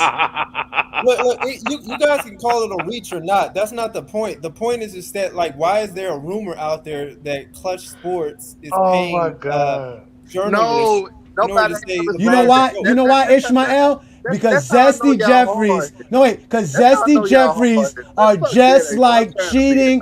Listen, it's just like cheating husbands. Nah, fuck this nice shit, man. I'm sick of guys like Ishmael, the twin man. Y'all punk ass niggas never listen. Any one of y'all in the chat never. Here we go.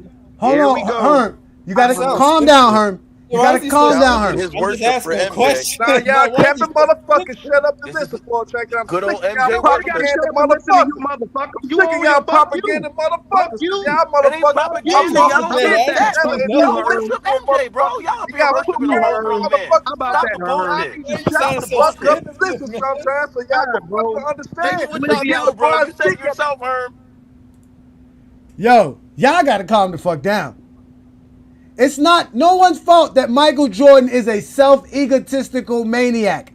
No one's fault that Michael Jordan is a narcissist. No one's fault but Nike. Because Nike gave a young black male the world. And this is what we have now. He has a bunch of children running around who refuse to grow up, who you can't even tell them Santa Claus doesn't exist. This is me showing you Michael Jordan calling himself the GOAT, and they're going to tell me this is not him calling himself the GOAT. Nike. Yes, no. Or now this is Nike. Now Jordan has nothing to do with this, right? Right? Now Jordan got nothing to do with this one, right?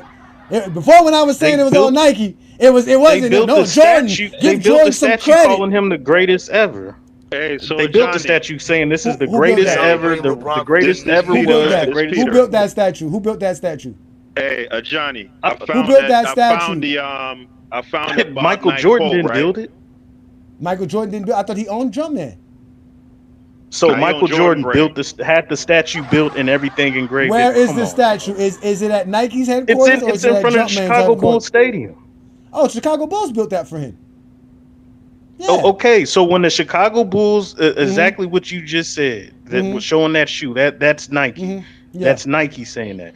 The Chicago Bulls or whoever built that statue saying this is the greatest player there ever was, ever will, and ever will be.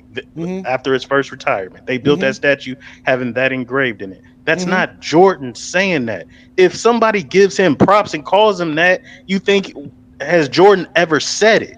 No. Yes, But if somebody calls you the GOAT, you're just gonna keep on walking and doing what you're doing.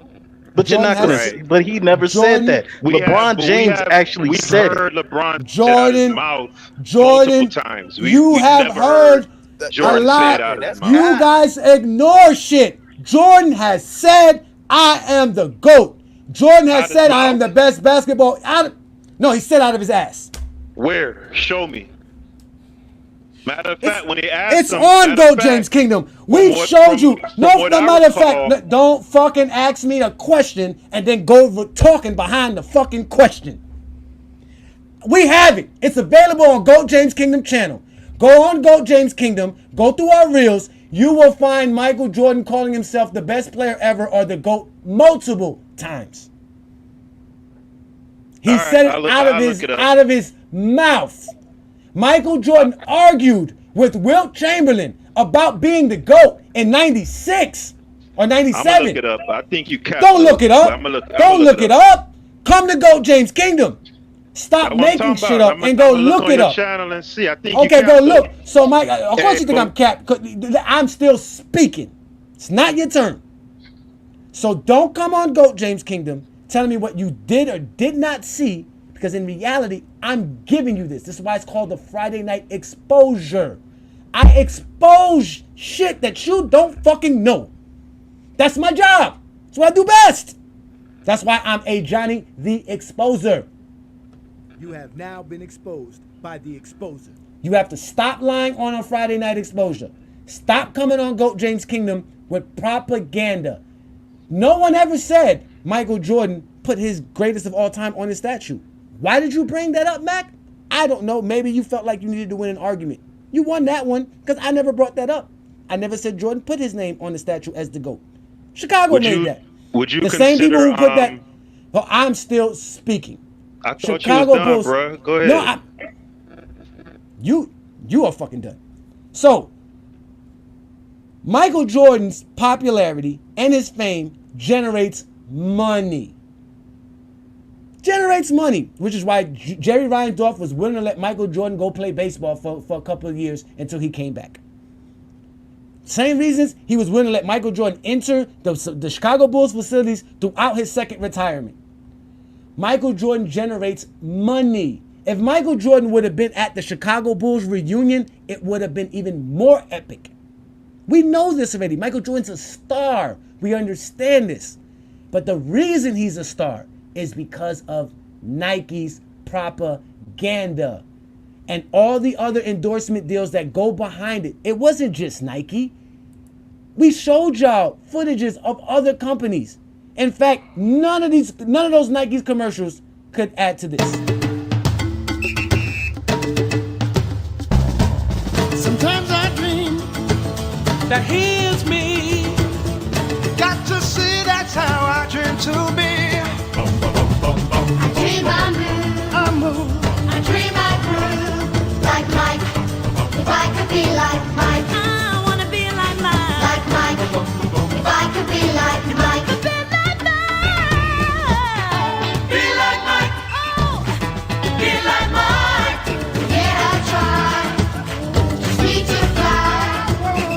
Just one day if I could be that way. I dream I move. Dream I groove. Like Mike. If I could be like Mike. I wanna be like Mike. Like Mike. If I could be like Mike. Oh, be like Mike. Like Mike. If I could be like Mike. Why you think Gatorade made a commercial called Be Like Mike? Because it was Nike. Nike had already put it in motion with shit like this. Yo, Mars Blackman here with my main man, Michael Jordan. Yo, Mike, what makes you the best player in the universe? Is it the vicious stunts? No, Mars. Is it the haircut? No, Mars. Is it the shoes? No, Mars. Is it the extra long shorts? No, Mars. It's the shoes then, right?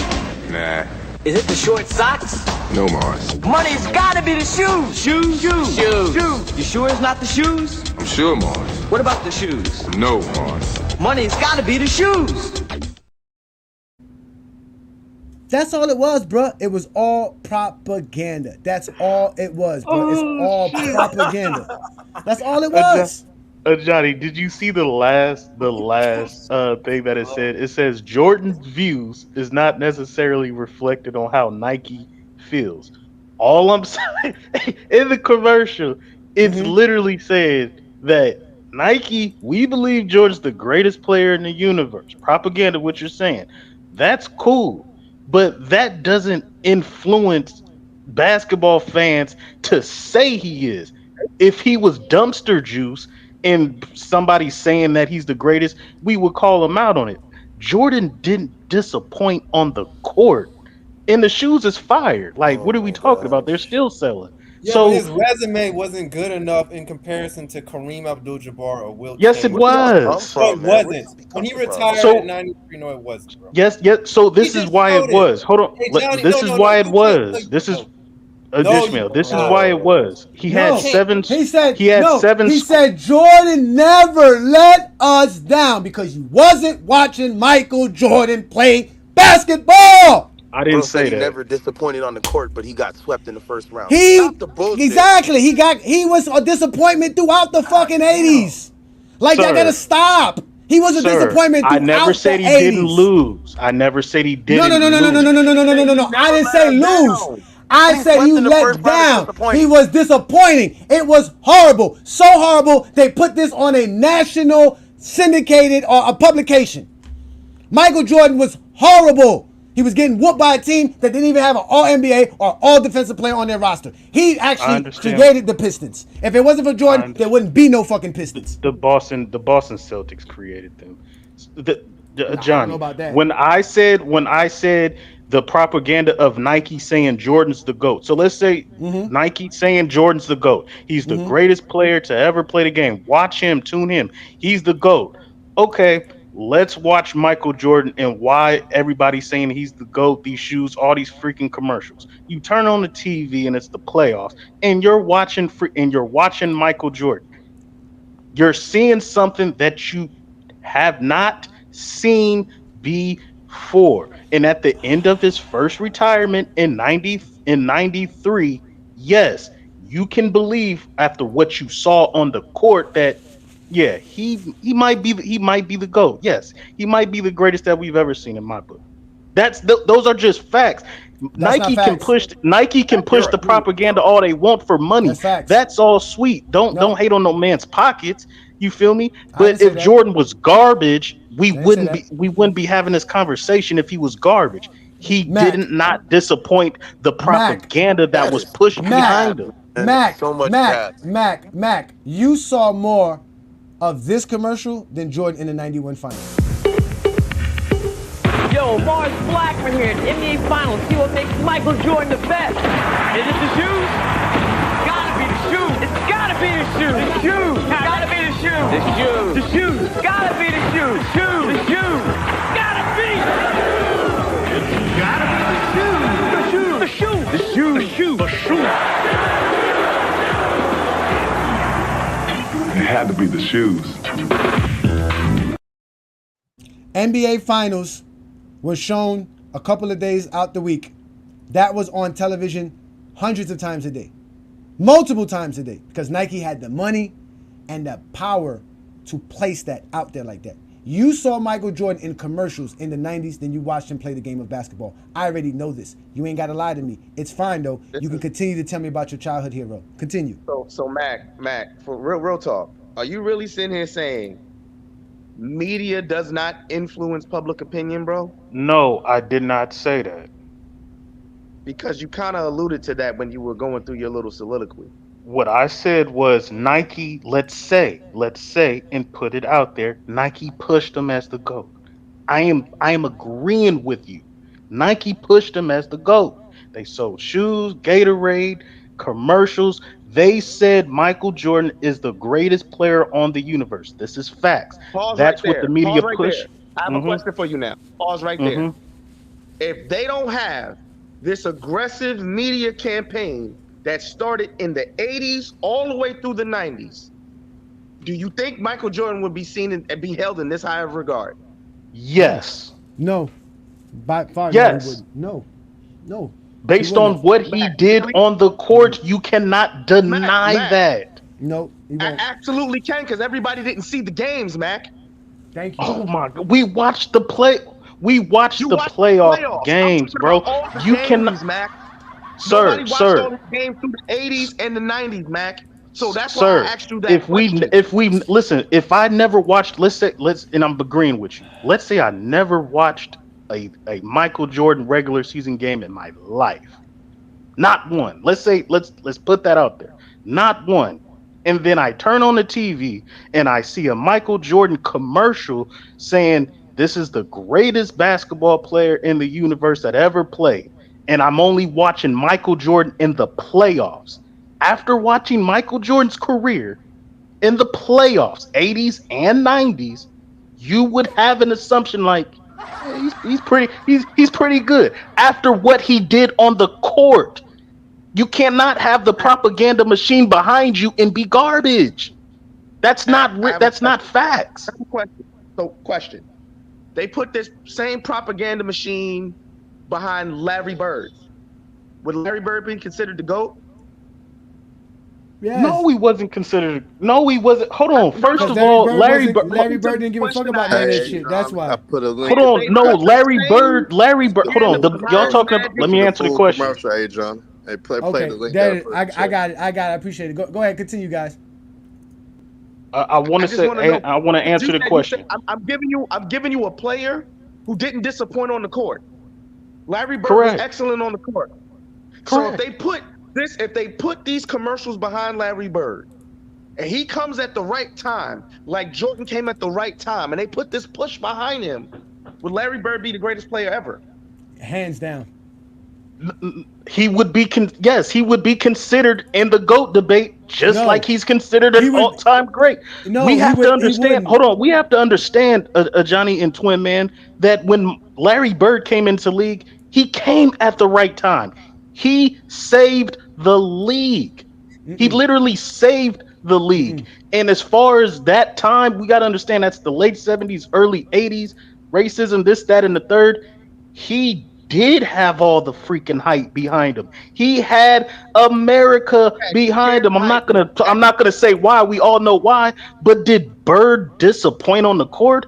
Hell no. And did we think that? And did we all think Larry Bird disappointed on the court? No, this is what y'all. Hold on, wait. This is what y'all fail to realize. It's not about what you did on the court. Because Michael Jordan's GOAT debate or GOAT argument is that beyond the court, he was great. That's what you guys fail to realize.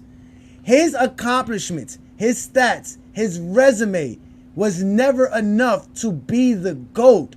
The aura and the actual propaganda that Nike put upon him separated him and made him seem like he was bigger than the game itself. That's why people say the stats don't matter, the accolades don't matter. It has to be a combination of all these things. And what holds all those things together for Michael Jordan is the idea that he's beyond this mythical idea of what he is as a person. Like, it's all based off of the Nike ads and commercials that existed to make you buy their product. Because to make you buy that product, you have to think you're going to go do something abnormal. You have to. That's the whole point. It's different. Larry Bird was just a basketball player. He was privileged. What are you talking about? That's why if they would have marketed him the way Nike marketed Jordan, and if he would have had his own market? There's not a bigger. Hold on. There's not a bigger market than white privilege. What are you talking about? Again, if he was marketed, Larry Bird didn't even want to do the commercial with Magic Johnson. Forget the commercials and the money. We can't forget the commercials, nigga, because that's how you saw them. Commercials is the media is not bigger. Hold on, the media is not bigger than racism. You didn't watch the fucking game.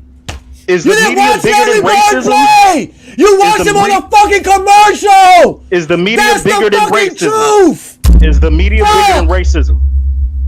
Is the media Bruh. bigger than racism? Why are you bringing racism into this? Nigga, we're talking about commercials and So let me explain why. advertisements. So let me explain why. No, you didn't let me To explain. say that to say You didn't fucking let me explain. I'm not gonna let you explain. I was trying to explain to you why Larry Bird needed the marketing that Jordan had. Fuck! Larry Bird had the marketing of a Nike and a shoe brand. He would be considered a GOAT because he would be bigger than basketball. Because of white privilege and racism, which would have made him even better than Michael Jordan during the 80s. This was the point that I was trying to tell y'all. There could have been anyone else to do this. There were bigger stars in the league than Michael Jordan in 1985. I mean, they're supposed to, though, because, I mean, that's his second season in the NBA. So it's supposed It was to his be bigger first stars. season. Michael Jordan in 1984 got a sneaker deal no one got. Nike said, we're doing this. We're making a revolutionary basketball shoe. They didn't even put Michael Jordan's name on it. That came afterwards, after they realized what they created. It was an accident. It was an idea that no one thought was going to work. But the heads at Nike.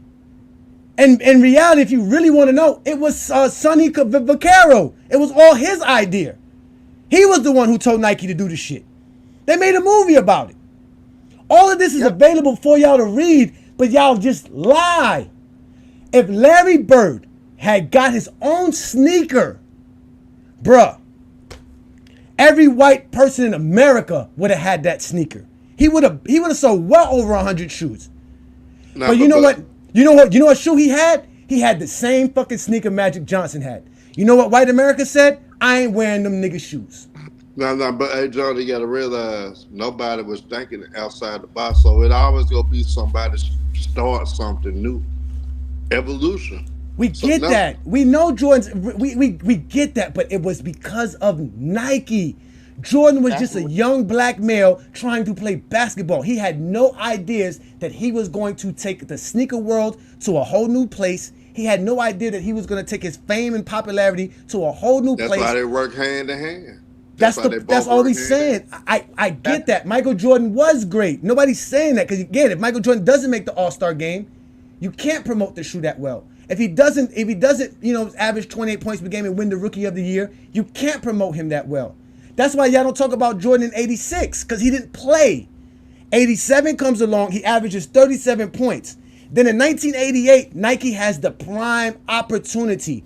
The All-Star games in Chicago. Michael Jordan makes the All-Star game. We make him wear a brand new pair of shoes during that All-Star game. And every All-Star game, we're going to promote the new Jordan sneaker. That's why y'all say the 88 All-Star game, the slam dunk contest. Because that was all Nike marketing. The picture with the Jordan jumping and all, that's a Nike campaign. These are all Nike stuff. And this is where we get the Zesty Jeffrey aura. This is the propaganda. This is why the debate exists, because Nike wants it to exist. All right, but you got to realize Nike somewhat made that type of, okay, if you're saying that, which is true, Nike did the same thing for us, pushing LeBron and Kobe with the puppies. You did. I didn't argue with you there. I didn't argue with you there, right? Because if we go to the commercial that you just sent me, let's go to this commercial. Man, that's his rookie year right here. Yeah, that's his rookie year. That's what I'm saying. But how were they promoting him? Just like they did all their athlete stars. Oh, let me put the volume up. Oh, okay.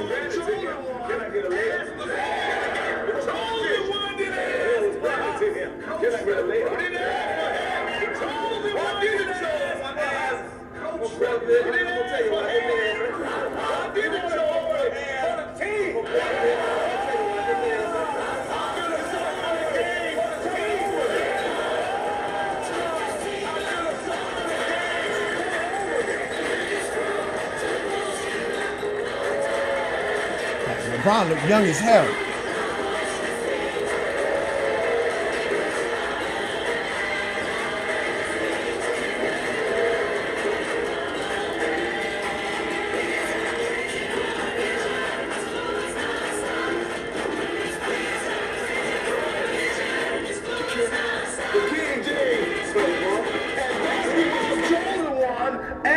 See, so you're right, Herman. They are the ones who propagate the GOAT debate. That's what I keep trying to tell y'all. It's Nike. It's all Nike. It's all Nike. That's it. It's Nike, Nike, Nike, Nike. It's not Klutch Sports. Michael, land, sea, and air. I'm 43 years old. I was born in 1981. I never saw 80s basketball. I remember Jordan losing in 89 and losing in 90. Not because I watched the games, was because of my brother and my uncles and their reaction after the Bulls lost. I didn't see the games. I didn't start watching basketball till 92, 93, where I can really say, okay, I was watching actual basketball games. I do remember watching the NBA Finals in 91, right? I do remember watching the Detroit Pistons in the NBA Finals, but I didn't because they swept. No, that wasn't when they swept. That's when they played the Blazers. Nobody was really interested in that series. So even though I remember people talking about it, I don't remember that shit. Majority of my memories of basketball are going to be in the 2000s because that's when I was old enough to remember shit. But I do remember as a kid, and I do remember seeing the Michael Jordan commercials. I do remember seeing all of these things. Like, I remember the whole Bugs Bunny thing. Peter Rabbit, is he sleep around here? What's all the racket?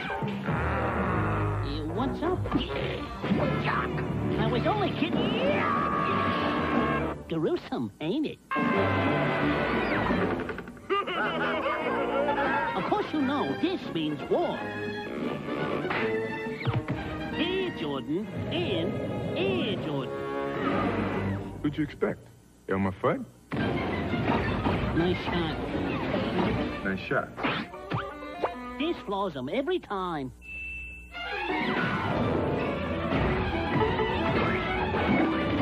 Yoo-hoo!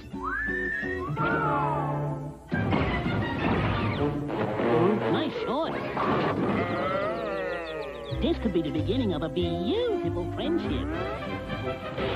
That's all, folks. Well, that's my line. See, look, Ajani was a teenager in the 90s. How old were you, Liddy? You wasn't no older. You wasn't no older. Most of us are younger than 45 years old. Hey, so that means none of y'all were born before 1978.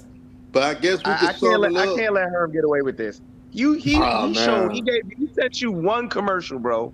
Where's the campaign? But wait. Again, he's not. Herm is not wrong. I keep telling y'all. I'm not saying he's wrong. No, I'm saying talking about you. There's an aggressive '90s campaign.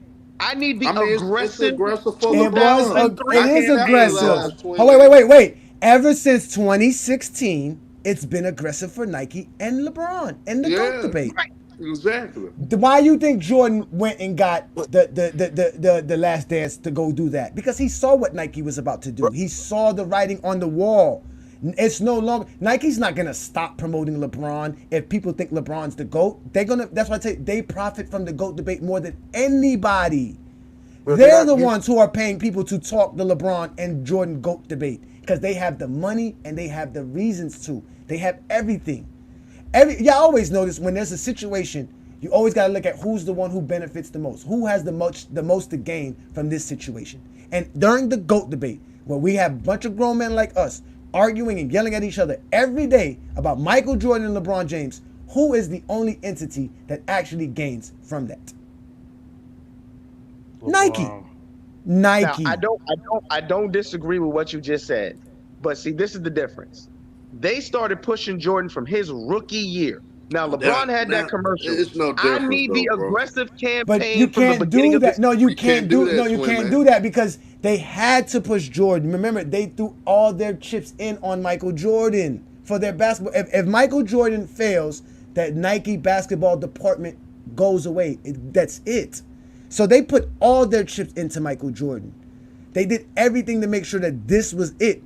This was the deal. This has to work. Michael Jordan has to happen. That's why they were successful. They took a bunch of brilliant minds. They all got together and decided to make Michael Jordan more than basketball. So that was pushed coming out of high school. Hold on, wait. Somebody got a quick. Go ahead, Ishmael. What's the question? So after 1993, or was it during like before then, were the commercials like trying to say that Jordan was the GOAT? Was the Nike propaganda saying Jordan was the GOAT after 1993 or like beforehand or something like that? I mean, they were promoting him as this great individual, special phenom, Now, they just revolutionary. gave it the aura. They give you the They gave it the perception. aura. Again, y'all got to understand, this is how advertisement works. It puts an idea in your mind. Okay, so they gave you him understand? the perception. So it's like Yes. so they gave him the perception like, okay, he is beyond. He's just Exactly. It phenomenal. don't matter. He got Greatest- swept by Bird. He's still great. Okay, it Doesn't don't matter So if it's like- Detroit Pistons whooping my ass. He's still great. And then people. So that's why people in '93 around that time, the perception was Michael Jordan was the greatest of all time, Mhm. even though his resume was not comparable to other all-time greats. Because he was bigger than the game. Because he was Okay. bigger than the game. That's Gotcha. the point. And still to this day, they tell you he's the GOAT because he's bigger than the game. It's So why do easier people say that Jordan got 6, LeBron got 4? That makes Jordan the GOAT. Like because that's not the thing that make him the GOAT. No, because I understand no, that, because but like what I Herm, would- because like what Herm said. Wait, because like what Herm said, the propaganda behind LeBron James being a high school phenom, being that great, right? Because it was confusion. You saw that commercial. They were talking about LeBron being a passer. He said it. The gods didn't give LeBron James all this other stuff. They gave him what? Court vision. That was the blessing he got. So that was. But what happened was, as time kept going on, right, and Nike kept seeing how LeBron sells shoes as well, how LeBron is also great as well. He starts winning All-Star MVPs. He starts winning league MVPs. They start promoting LeBron James as also a phenom greater than the game itself. But you still have Michael Jordan, who's far ahead of that. Michael Jordan's already far ahead of all of that. Michael Jordan's his own entity. Like I said, they gave him his own sneaker brand. They say, hey, you got your own department, your own thing. You do your thing over here. That's how great you are, Michael Jordan. LeBron, Kobe, all these other guys, we got you. But LeBron is still the greatest. But they try to promote LeBron as that as well. But they never promoted LeBron as the GOAT, because at the end of the day, you're making money with Jordan as the GOAT. They're putting it on the sneaker. You can't call LeBron the GOAT if you're putting Michael Jordan as the GOAT on his sneaker. So it wasn't until 2016 that things really started ramping up, because Nike's realizing LeBron is it. He's selling sneakers just as much as Jordan. And Go James King, I don't think that nobody knows the history. When Nike really thought that they had to steal the replacement for Jordan, they thought they had it in Penny Hardaway first. Mm-hmm. And they was pushing Penny Hardaway hard. You had the little Penny commercials. You had all that. Wait a minute. There's another commercial. I knew I should have made that commercial too. There was a commercial with Barkley and Jordan when Jordan retired, because they were trying to promote Barkley at that time. They're trying to push him next too. And the premise of the commercial was, Jordan, you're retired, because Jordan was doing all this like Now it's relaxing all stuff. me. And Barkley kept saying, I took your spot, I'm taking your spot. He was like, I still play, and Jordan was like, nah, I'm still the man, I'm still Jordan, I'm still the GOAT. Like, you know, that was the premise of the actual commercial. I wish I would have. I should have did that one. I thought to actually bring that one up, but I thought I gave y'all enough. But I can never give y'all enough, because even if I give y'all the facts, But Nike always go push their stars. If they think they got something, they should. They got the blueprint. Jordan is the blueprint. They should. Everybody follows suit. Everybody follows suit. Everybody. Knock it at all. Converse follows suit. They tried. Remember Converse with the juice? What was it? The gel and Larry Johnson sneakers. You remember that? They had Reebok had the pump it ups, right? They had to pump it up, right? They yeah, exactly. Deep. There you go. D Brown. Shaquille O'Neal. Shaquille O'Neal was another marketing phenom because of his size and obviously his charisma. Man, I mean, he was one of the first to get a movie. He got a movie before Jordan got a movie, if I'm correct. And people don't realize how much Nike would have capitalized if LeBron and Kobe would have met in the finals around that time when they had Forget about it. Nike would have made so much fucking money off that. I want to see the commercials they actually had ready for the finals. They already had commercials. They had them. I wish we could see those commercials today. Yeah. I wish. Mac, you said you had something for me? Okay. So if LeBron was on the cover of Sports Illustrated in high school as the chosen one, is that propaganda pushing a narrative? Sports Illustrated is a very big publication. But what's the narrative they pushing? He was the greatest high school player. He was a high school phenom. That's nothing like they didn't really. The narrative that they were pushing was that he's the chosen one, the king. Yeah, Like he's because going to be the best basketball player ever. Jordan gave Now, him that name. That's why they used it. Now, what I'm saying Jordan is is- such a what I'm- phenom that you can use Jordan's saying to help you market your own publication. So they called him the chosen one because Jordan called him the chosen one. Really? So Yes. what up? Yeah, Jordan called him that. I don't know. I don't Yes, he know. You did. can have it. You can have it. I What I'm saying, I need to see that some proof of that. yeah. What I'm saying, is that's cool. Go That's look all it up. fine and I don't make dandy. it up. We can push him as that. But LeBron James did not disappoint us in the propaganda that was pushed in the media that was pushed behind him.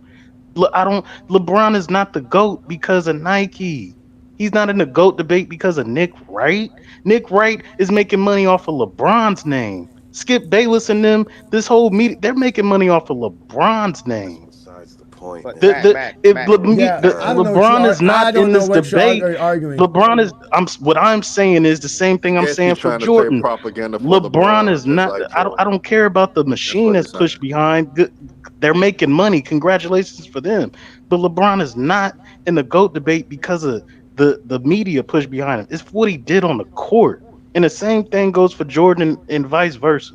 But y'all bring more than that. With Jordan, y'all bring more than that, bro. Difference though, Mac Def. What difference? It's the aura behind Jordan. It's really not a difference, though. There's a difference. The difference There's was a in difference. 1984, nobody Y'all bring what Jordan did for people into the GOAT debate. Oh wait, all right. It's the Look, hey, shitstorm. look. Brandon said here. Brandon said, "Ajani is lying, saying Nike didn't push LeBron hard." I didn't say they didn't push LeBron. Who said? I didn't No, say hey, that. Johnny said they pushed him hard though. My hope. What does the bottom line say right there, ladies and gentlemen? If anybody can read, because I know Jesse Jeffries can't read, That and I know he Nike can't is count. the one that's profiting from the GOAT debate. I say that I've been saying that since the beginning. I've been saying, with the way the GOAT debate going, the only person who benefits from the GOAT debate is Nike. Jordan made them what, $6 billion last year? LeBron James made them $500 million last year. Between the both, they made them $7 billion. That's more than anybody else on Nike. That's more than anybody else on Nike. It's gonna be more real soon. I think the only other person that could generate that kind of money for Nike is Tiger Woods, and that's when he was at the height of his career. Other than that, like, there's no one else. Like, there's really no one, and that's why the GOAT debate is so important for Nike, because it just sells. It just sells more. It makes Michael Jordan fans. Supposedly he coming out with the 11s. Is it the 11s, the ones with the patent leather? Is that the one with the patent leather sneakers? Yeah. They're supposed to be coming out with the leather. It's supposed to be black and gray. That's the new colorway. It's supposed to be coming out soon. They already was promoting it the other day. I saw. To buy them, like, let's be just real. Just to buy them, bro. No, I'm just saying. Dope. What do you? Hey, Johnny, can I answer Okay, Mac so real that should quick? tell you. That's why y'all went away from the point, bro. That should tell y'all. But the point is this, though. The point is that this idea that Klutch Sports is a propagandist is bullshit. They don't. Their job is to make sure their clients are seen in the right light, so they will always, like, let's just say if they have any special promotions, any special things, of course Nick Wright will get invited. Of course, Shannon Sharp will get invited, right? Or for specific things. If who's recently been on Shannon Sharp's show? I think they had a recent athlete on there. That athlete might be signed to Klutch Sports. The only way you can get that interview is because you're cool with Klutch Sports. Look at Draymond Green being active in the media a lot. That's what I'm saying. But or just like I'm saying, it's just as simple as that. Like I'm saying, just as simple as someone like Skip Bayless, no matter who is signed for Klutch Sports, will never do an interview with Skip Bayless. Now, mind you, y'all can say they're doing it because of LeBron James and Rich Paul, blah, blah, blah. I agree. That shows you LeBron's ego and LeBron's influence in general, right? But those guys like LeBron. A lot of those guys don't like Skip Bayless. But they'll give Chris Broussard an interview. You see what I'm trying to say? And Chris Broussard thinks Michael Jordan is the GOAT. So it's not necessarily because you think Jordan is the GOAT that you will have an issue with Klutch. No, the issue Klutch has is when you're out here trying to deface LeBron for the sake of holding up Michael Jordan. That's what you have. You have a lot of guys out here doing that. And that got to stop, bro. You got to stop saying, just like Brandon comes up here, and whenever he wants to glorify Michael Jordan, the next words that come out of his mouth is why LeBron isn't that and why LeBron this, that, and the third. That shit has to stop. LeBron should have nothing to do with why Michael Jordan's the GOAT, because from what y'all are telling me, Jordan was the GOAT well before LeBron was even in existence. So I don't know why y'all always got to mention LeBron when it comes to Jordan's GOAT debate. And I can talk about Jordan all I want because this is my show and this is what I do best, the GOAT debate. So if y'all telling me Jordan is no longer in the GOAT debate, I must stop talking about him, I'll do it right now. Is that the case? Is Jordan no longer in the GOAT debate? He's not in the GOAT debate. Let's stop talking about it. So they can't make it. We're gonna end this right quick. We're gonna end this right because I actually have to get off right quick. So we're gonna do this. We're gonna let Ishmael go first, and then we'll let Twin Man go first because they're GOAT James Kingdom members. They get the first chance to speak, and then we'll go down the line, and I'll get Ruddy, Herm, and Mac. You can finish it off, and we can get up out of here and have a good Friday night. Thank you, gentlemen, for showing up. Thank you for all of y'all. Hit that like button, hit that subscribe button. We are live on FYF and the GOAT James Kingdom channel. We are doing big things, and for you there, Liddy, I know you're upset. Guess what? The views are back up, bitch. So let's go ahead. Let's go ahead, Ishmael. Go ahead and set it off. Go ahead, brother. Just saying that, yeah, it seems like, yeah, a lot of propaganda, and it's just a lot of cultural influence on Michael Jordan, and you know how he's influenced the world, and his perspective on him is just, you know, it's just pretty unique. And to say that, you know, some of this unfortunately has there's some good things to it, and you know, it's actually helped a lot of NBA players from it seemed like to also have endorsements, and you know, also their way of showing how great they are and unique. But also that on the flip side, it has fans and a lot of critics to judge players accordingly to Jordan's standard or his career as the standard of greatness. And I think that, you know, it's just time that people stop doing that so we can judge players accordingly to how great they are. And so with that being said, yeah, LeBron James is the greatest of all time. I just don't see there is a debate. So that's all I can say on that one, though. But you were cooking, Ajani. That was pretty good, man. I just got to say that was a good one. You muted. Yeah. See, I mute myself to let individuals talk around here. Imagine that. Matt, when was the last time y'all went on somebody's show and they muted themselves? Thank you very much. And Brandon. Yeah, some of that was my opinion. I just wanted to say and clear out there. But yeah, Brandon, let me see what Brandon said. Let me see. Brandon's over here talking a bunch of bullshit. These guys love to talk shit. He said something about the Detroit Pistons. First of all, the Detroit Pistons wouldn't be nothing if Jordan knew how to play the game of basketball with his teammates, and they would have beat the Detroit Pistons in 1988. And it would have been over for the Detroit Pistons. That was it. Michael Jordan would have ascended to the throne from there. But he choked 3 straight years versus Detroit. Those are just the facts. So where's Twin Man? Let me let Twin Man up. Oh, Mac left. All right, Mac. Appreciate you, Mac. Thank you for joining me, Mac. I know you don't like how I get off on you, but you get on my nerves with your lies. Go ahead, Twin Man. He get on my nerves with his lies. I like Mac. Mac is a basketball fan, but he be lying. I just wanted to respond to what Mac said. He's not wrong that there's a machine behind both, but there's a difference in how the machine works for one player and how it works for another. The media did nothing but love Michael Jordan. Yes, you had your detractors. Yes, when the Pistons was whooping their ass, they had to put something out there to make fun of him. But the overwhelming majority of the media was positive towards Michael Jordan. Then you have your Nike campaign behind Michael Jordan. So it's going to be it's going to give you the impression that he's larger than life. You don't have social media, and it's not like it was back then. Today you have social media plus the regular media who sits here, and you have media personalities who sit here and literally try to diminish LeBron James's legacy on a daily basis. He literally has had to get it out the mud.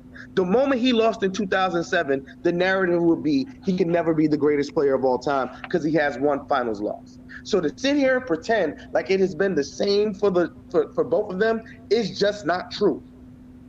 It's just now you have the media sitting here saying, nah, you got to give this man his respect. You have to, because of his actual play on the court. In 1984, nobody knew who Michael Jordan was, and Nike signed him to this big deal, and then they just started pushing and pushing and pushing, because like Ajani said, if they didn't push him heavily, they fail. That department goes under, they lose money. So that's what I'm sitting here saying. No, it is completely different for both players. We cannot sit here and say that the media narrative behind LeBron James has been the same media narrative behind Michael Jordan. That's just a flat out lie. But you got to understand this, Twin Man. You got to understand this. They didn't give Michael Jordan a big deal. He got a crappy deal. No one expected Nike to sell $100 million worth of sneakers. No, that's what. Jordan just got them good because of the yeah, exactly. It was a perfect compound of concoction. Exactly, it was perfect because once Nike did that, they made so much money that it was like, well, we can do anything now. So Brandon Katz is over here talking about how Nike doesn't have influence or power, but when Nike makes this kind of money, they actually do have influence and power. We all know this. Money is power. These people have enough money to advertise whatever they want on a daily basis. If you keep seeing the same things over and over again, and you keep hearing the same things over and over again, eventually it will sound like the truth. That's just facts. That's psychology. They go get psychologists to help them understand how to do this. You guys don't understand how marketing and advertising works. They don't spend billions of dollars on advertising because it doesn't influence how people think or their thought process goes. So that's all I wanted to make sure people understand. That's why Nike was so powerful in the GOAT debate, because they made Michael Jordan at a time where no one else looked that way. While they were doing that for LeBron, they were doing it for Kobe. They were doing it for Steve Nash. They were doing it for Kevin Garnett. Mind you, you had Jumpman doing it for Ray Allen, doing it for Michael Finley, right? So there's all these other athletes that are getting the same type of push and promotion. Jordan was the only one to get it at that time. And it was a freak of nature. So that's the difference. That's what people don't understand. But again, the show's about what is propaganda. We obviously, no one has a bigger propaganda than Nike. No one. Nike made people stop wearing shoes and started wearing sneakers, bro. That changed everything in life. People started wearing sports fitness clothes. They started wearing jumpsuits. And Nike, you remember them tight biker shorts that people used to wear in the late 80s with what's his name, Bobby Brown? Had people wearing, people don't remember that. We walking around with fanny packs. You know why you needed a fanny pack? When you were jogging. When you were jogging, what were you wearing? Nikes. Like, they changed everything about life. Like, that's why Nike's one of the biggest companies in today, because of all that. Again, Jordan is a part of that. But Nike's idea of making Jordan that guy was their idea. Jordan never said, hey, make me the face of your company. Jordan just said, make sure you pay me right. And they did. That's it.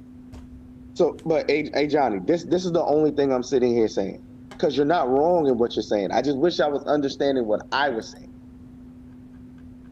I got what you're saying. Right. I got what you're saying. But I just hope you understand, because when people telling me I'm just dumping down on Jordan, we're not trying to dump down on Jordan. We want people to understand that. Exactly. We want people to understand what was going on at that time.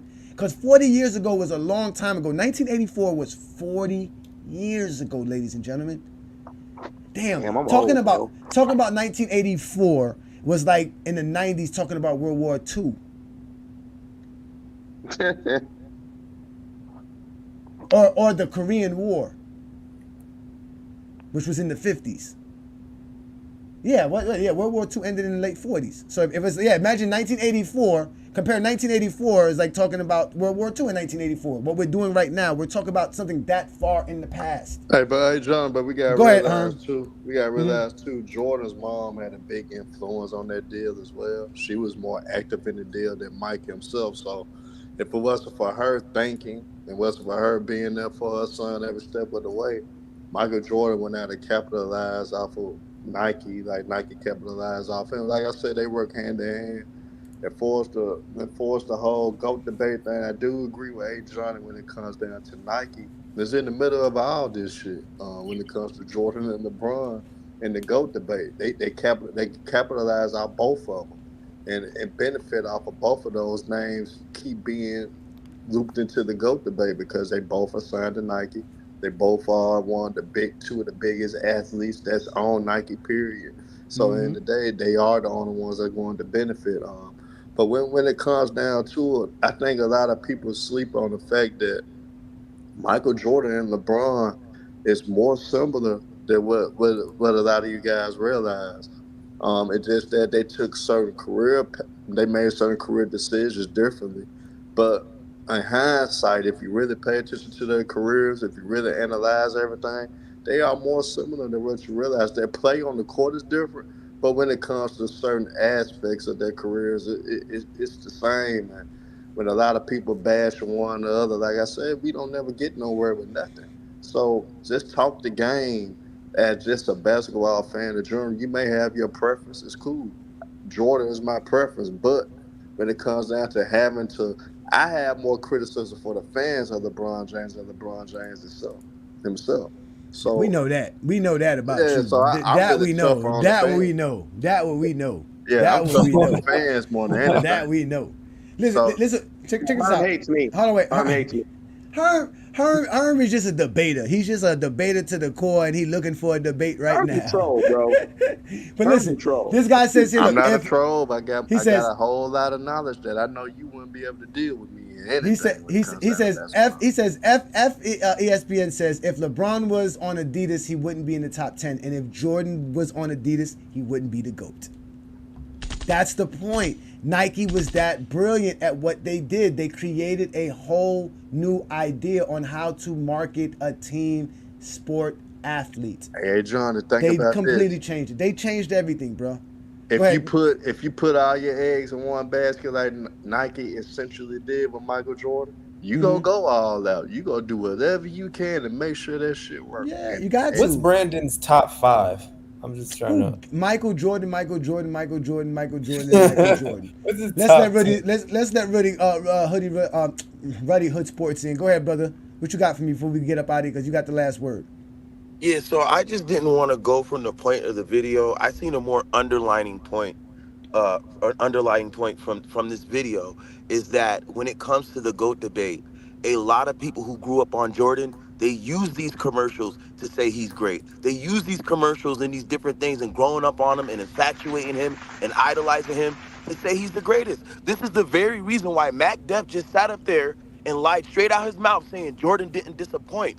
What would make you say that Jordan didn't disappoint? Oh, it has to be you growing up on him in these commercials and this infatuation that you have with him. Because you cannot say Jordan won the most championships. That's Bill Russell. You cannot say Jordan has the most stats. That's Will Chamberlain. You cannot say these things about Michael Jordan. You can only use what these commercials and Nike and propaganda and the media have pushed over the last 30 years about MJ. That's why it becomes asinine to even sit there and try to say, oh, well, LeBron didn't do this and LeBron didn't do that, when you know that statistically he's much better than Michael Jordan, fam. This is just the truth. This is why they go away from stats. This is why I said Brandon doesn't bring up negative stats, yo. He does not do that when it comes to MJ. He only talks about what he did do. When it comes to LeBron, he only talks about what he did not do. Why? Because of that infatuation, because of that worship, because growing up on someone that the media pushed to you, that Nike pushed to you, saying this is the greatest of all time. This is what they bring into the debate. They don't just bring, they bring stats when it benefits Who them. are Oh, they, he's though? fixing. Put some names on it, though. Hold on. Zesty Jeffries. Zesty Jeffries. If you're not a part of it, don't associate with them. I know that. I just wanted to put names on it. Stop being scared to put Herm, names on this shit, man. Herm, let's not act like you didn't talk about how it was more than just stats and things like that that made Kobe the best player on that Olympic team, which I agreed he was the best player, but let's not act like you didn't put more than just stats in there. But what Michael Jordan fans do, they take that to a whole new extreme. They bring this philosophical argument into the GOAT debate. I got it. And they completely ignore stats. It's right there. It's right there. It's right there. I put a name on it. Liddy. Mr. Liddy is the perfect example of what Ruddy's talking about. That's more like I like nobody. that, Okay, yo. listen. He says Names on nobody. this He shit, says nobody was wearing Nike before Jordan stopped at Ajani. They were when they were running on the track. When they were jogging. They were the number one running sneaker. Nike was doing very fine. Their basketball department, again, it was the basketball. They had a basketball department that was separate from their running department and running shoes. That means that's what I'm trying to, it's a company. When you have a company, you have a finance, you have a fund, you have a budget that allows you to do certain things. So if Klutch Sports is promoting and doing all this other stuff, they have to have a budget and a department set up for this promotion and propaganda for LeBron James. That's money that costs them money. What are they getting back from that? Nothing. And that's so they what I'm can't be saying. wasting. They can't be. No, that's what I'm saying. But look, I'm right, not look, right. wait, Ishmael, am I right or not? That's how business works, right? Money has to come in. So if I'm Nike, I'm not making any money. I guess what happens? I lose my business. So there's no way Klutch Sports is doing that. Hey Johnny, no, because like what you're saying makes so much sense that other people, when they say that Klutch Sports is paying all these journalists, now it's just like it makes it so absurd because they would need a department in order to make, like, the LeBron is the GOAT department to make journalists. But that's what it makes it absurd. Bro, it's crazy. It's crazy. And mind you, they just became a partner or a subsidiary of a larger agency, which is known as United Talent Agency.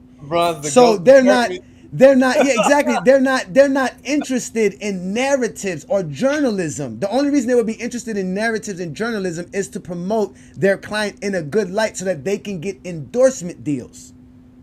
Right? Because if you're Kyrie and I'm your agent, it's hard to get you some endorsement deals. Brandon, you got to get in better shape for you come at me, bro. Stop that. No, listen, gentlemen. I'm actually gonna get up out of here. Rudy Hood Sports. You got any last words, brothers? I'm gonna let all y'all go.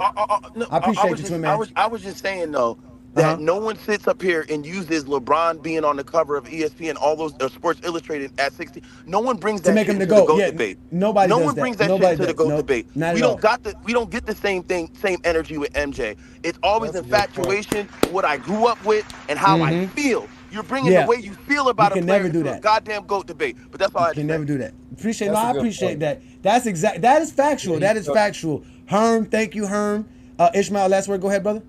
Yeah, thank you, Ajani. You cooked with this show. It was a good show, man. Thank you, man. I appreciate you, man. I appreciate it, man. Thank you guys so much. Listen, these are all facts that I be bringing to the table on a Friday night. This is what I do. Here he goes. They'd be the GOAT regardless. You guys don't recognize greatness, hard work, and discipline. That hard work and discipline that you're talking about is predicated off of Michael Jordan Nike commercials, man. Maybe it's my fault. Maybe I led you to believe it was easy when it wasn't.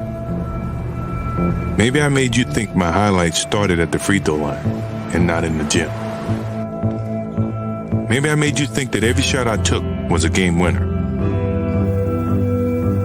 That my game was built on flash and not fire. Maybe it's my fault that you didn't see that failure gave me strength, that my pain was my motivation. Maybe I led you to believe that basketball was a God-given gift and not something I worked for every single day of my life. Maybe I destroyed the game. Or maybe you're just making excuses.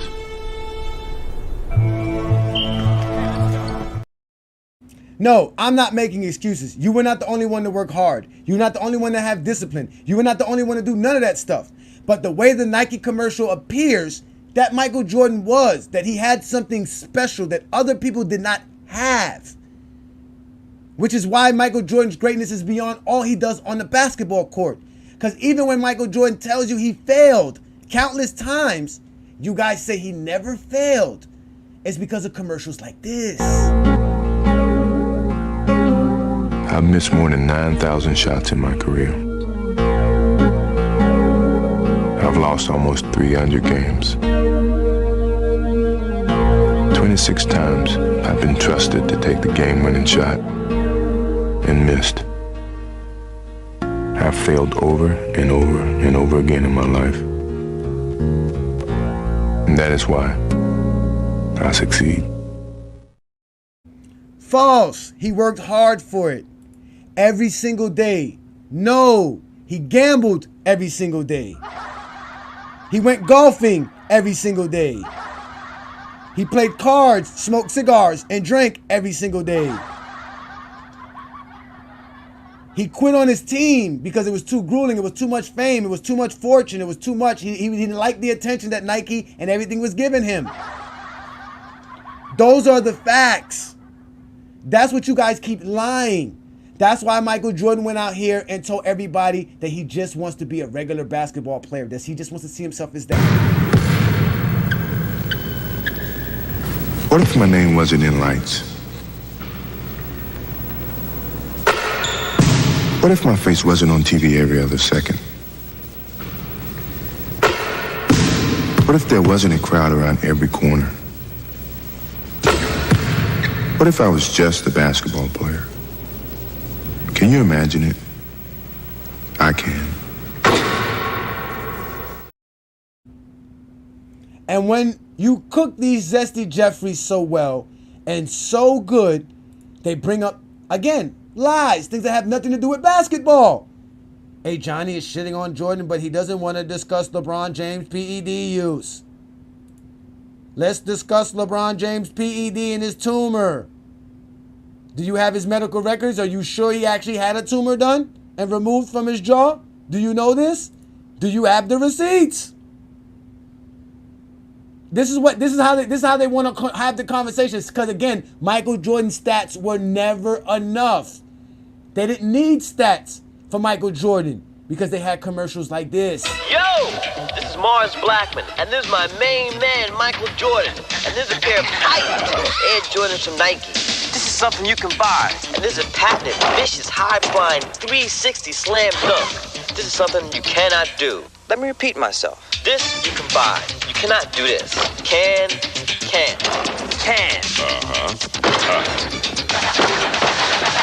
No!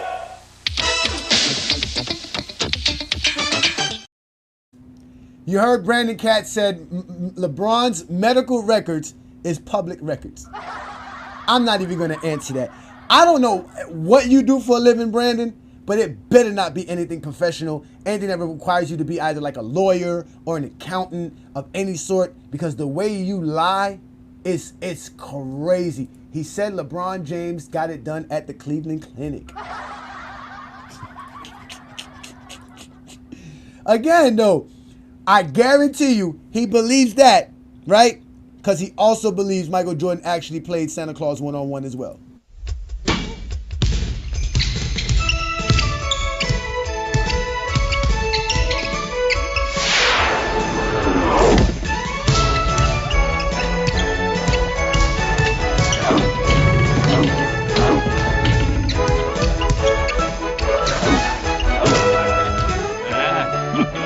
Think Air Jordan this season. By Nike. He says here, anyone can Google it. And you can also Google whether the earth is flat and if there's a firmament over the globe. Google is not your friend. And Ajani is also not your friend. I am your worst nightmare.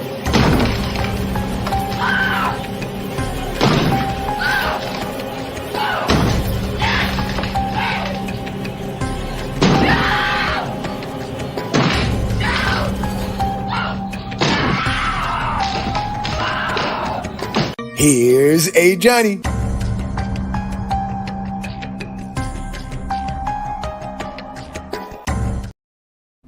You are completely funny there, my friend. You are hilarious. Ladies and gentlemen, we are the GOAT James Kingdom platform. I'm Ajani the Exposer. Become a member of the GOAT James Kingdom channel where you can support what we do here on a weekly basis. We go live every Friday night straight off of the GOAT James Kingdom platform and also on the FYF platform with the Friday Night Exposure with the Exposer. I'm your host, Ajani the Exposer. But also on Sunday afternoons, Eastern Time, Brandon and I, the GOAT James Kingdom show, where we go live on the GOAT James Kingdom channel and also on FYF, where we actually talk the GOAT debate and LeBron James as well.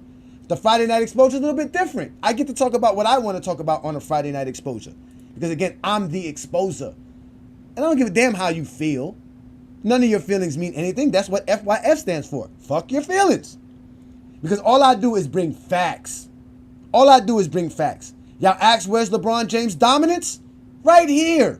40,000 points tells you how dominant LeBron James has been in the NBA, how great he has been in the NBA. But all you Zesty Jeffries do is lie. But you can't do that no more on GOAT James Kingdom. Because here in GOAT James Kingdom, we know how great LeBron James is. We know he's the greatest player to ever play the game. We know he's the greatest player any one of you saw. Because none of you saw Kareem Abdul-Jabbar, nor none of you saw Wilt Chamberlain. Those are the only other players that could be greater than LeBron James. Not Michael Jordan. And in fact, you didn't even watch Michael Jordan play, so Michael Jordan isn't the greatest player you ever saw. The greatest player you ever saw is LeBron Ramon James. You've never saw a player greater than LeBron. You never saw a player play as great as long as LeBron has been great. You've never seen that in your life. All you ever seen was Nike commercials talking about Michael Jordan like this. Yo, Mars Blackman here at the NBA Finals. See what makes Michael Jordan the best. Is it the shoes? Gotta be the shoes. It's gotta be the shoes. The shoes. Gotta be the shoes. The shoes. The shoes. Gotta be the shoes. The shoes. The shoes. Gotta be. It's gotta be the shoes. The shoes. The shoes. The shoes. The shoes. It had to be the shoes. Ajani, did anyone else in the league deserve the level of marketing he got? Jordan didn't deserve it. Jordan was a rookie, third overall pick in the draft. He wasn't a star coming out of college into the NBA. Dr. J deserved it. Larry Bird deserved it. Kareem Abdul-Jabbar deserved it. Magic Johnson deserved it. Bernard King deserved it. George Gervin deserved it. These are all guys who had shoe deals. They just didn't have their own signature shoe, which is what Nike revolutionized. They changed it. In 1984, Jordan did not deserve this.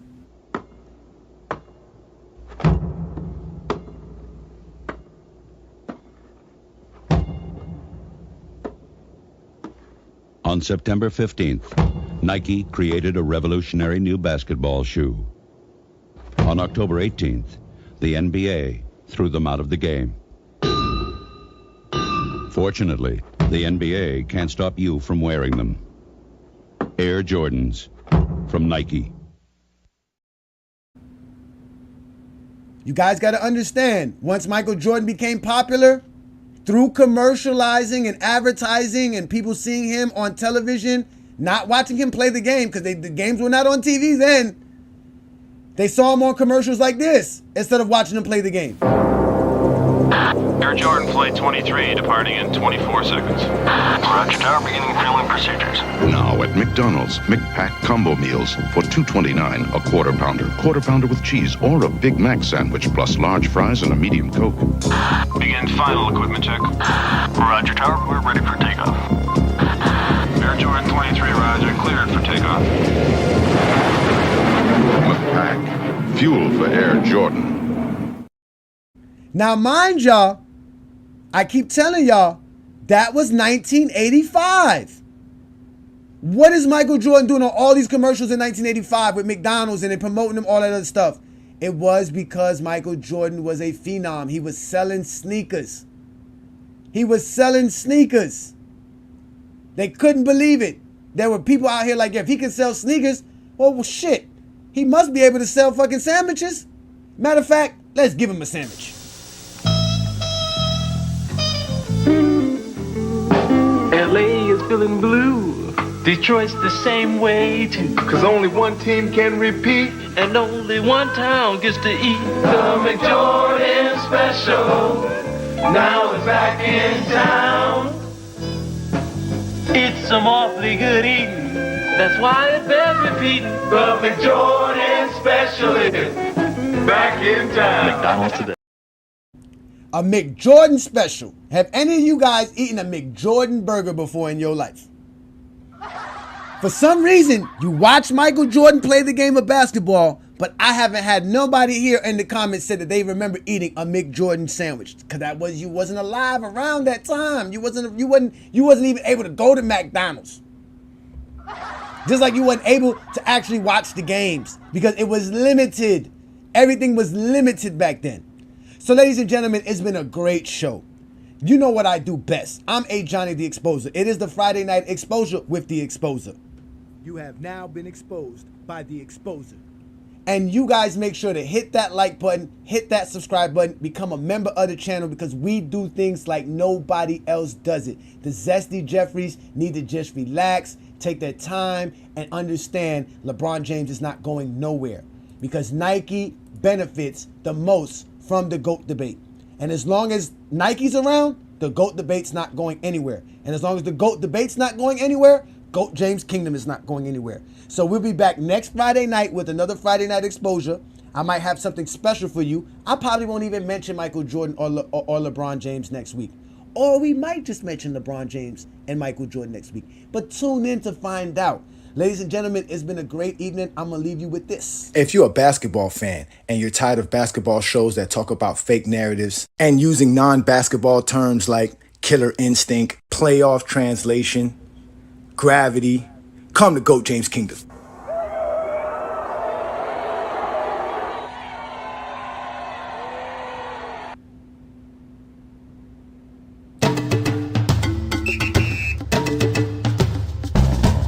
Sometimes I dream that here's me.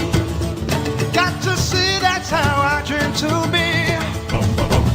I dream I move. I dream I groove. Like Mike, if I could be like